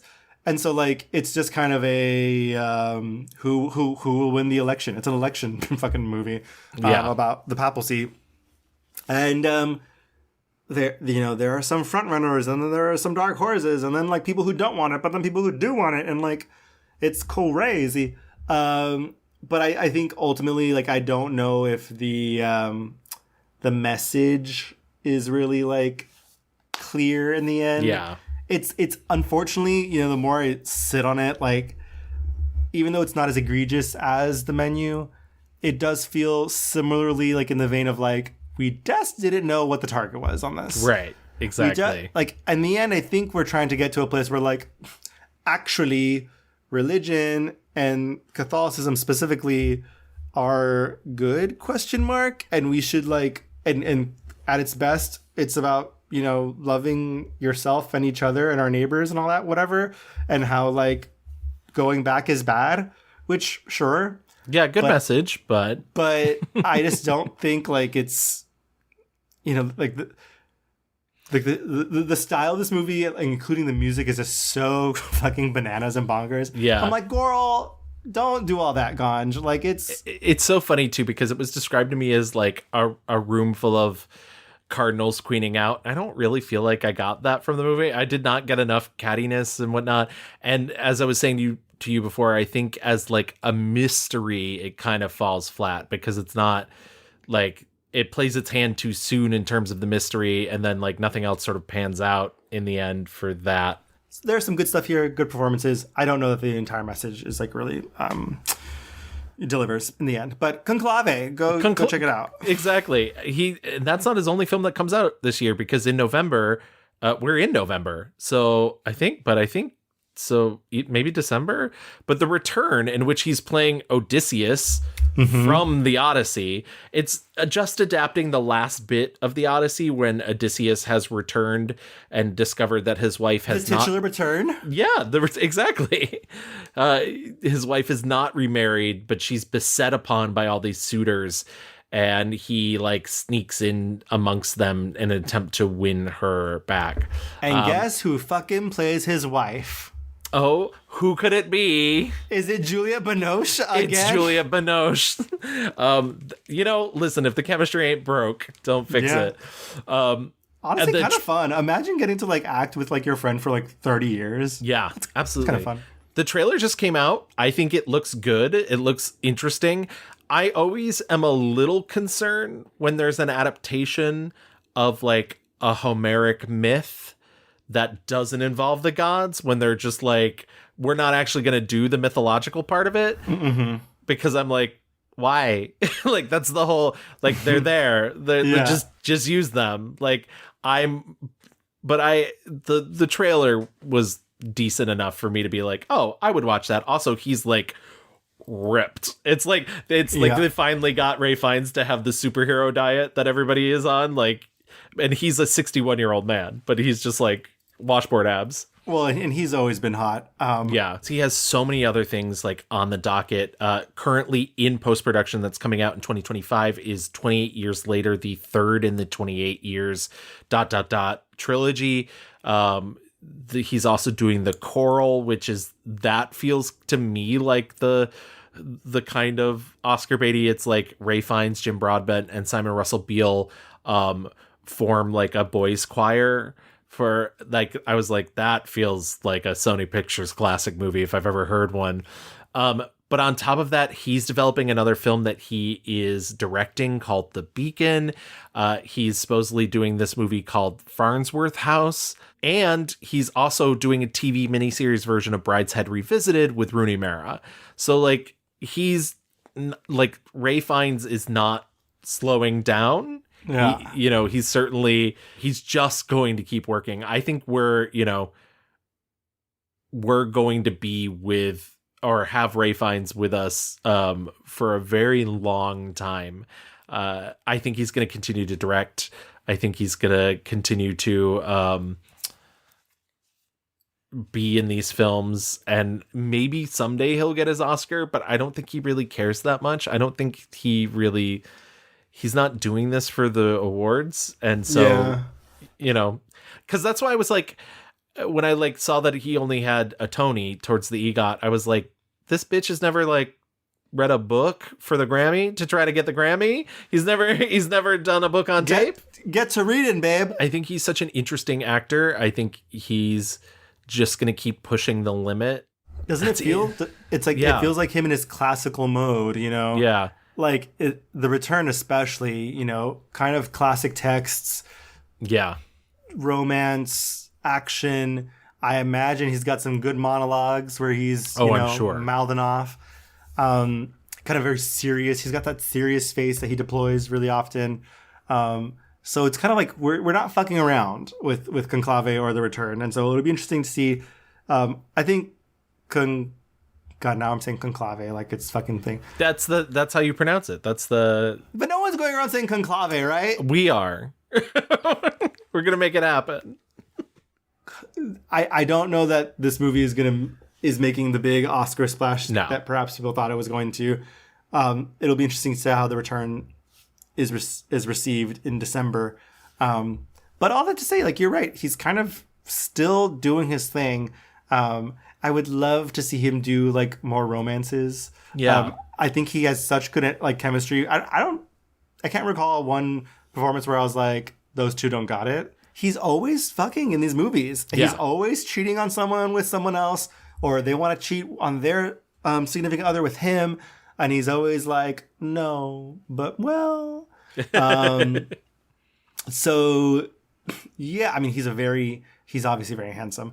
But I like his charm. When he uses his charm, especially when he uses it for good, I think it's kind of like that magic sparkle of Hollywood that I quite like. Well, I think that wraps up Ray Fiennes and his career. And like I said, this isn't the last we've heard of him, so we will see him return?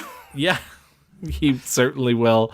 And if you want to return to us, you can always find us on social media. We are on Twitter, God knows for how long, at The Mixed Reviews, but we're also on Blue Sky at The Mixed Reviews, and you can find us there. Yes, find us there. How about that? We're on Facebook. Just type in The Mixed Reviews. If you want to email us, you can always email us, reviewsmixed@gmail.com. We're on Instagram at _mixed_reviews. And if you want to listen to our back catalog, as you've just listened to this entire episode, you can find all of our episodes on any major podcast app, Apple, Spotify, Google. Is Google still a thing? I mean, it's YouTube now. YouTube, Audible. And if you do listen to us on those, please stop by, leave us a 5-star rating, write us a little review. We'll read it on the show like we did at the top of this episode. We also have a Patreon, as we mentioned several times in this episode. Feel free to join that. That's patreon.com/themixedreviews. Also, Gavin, hello. We haven't even mentioned that we are a proud member of the Glitterjaw Collective. Absolutely. My dumb brain. Of course, we are proud members of the Glitterjaw Queer Podcast Collective, and we have just been making the rounds on those shows lately. We are actually just on an episode of Distant Echoes, a Star Wars podcast. You can find that over at glitterjaw.com. The hosts of that, Tommy and Cass, are so good and so fun. What true lights in our community. Absolutely. Loved hanging with them so much. Also, your new show, Q Division, she's up and roaring. She's raring. Exactly. By the time this episode goes up, 2 episodes will be out, an introduction, and our very first episode about the TV adaptation of Casino Royale. Please go listen to those. I hope you enjoy them. I have started advertising the mixed reviews on episodes of that too. So yeah, thank you for the cross promotion. I really do appreciate that. Absolutely. Thank you, everyone. We've already announced what we're coming up next for December. We're going to be doing some movie musicals. Absolutely. For the holiday season. Specifically musicals from stage to screen. So by that we mean they had to have started on stage and then become a movie. The rules are strict, okay?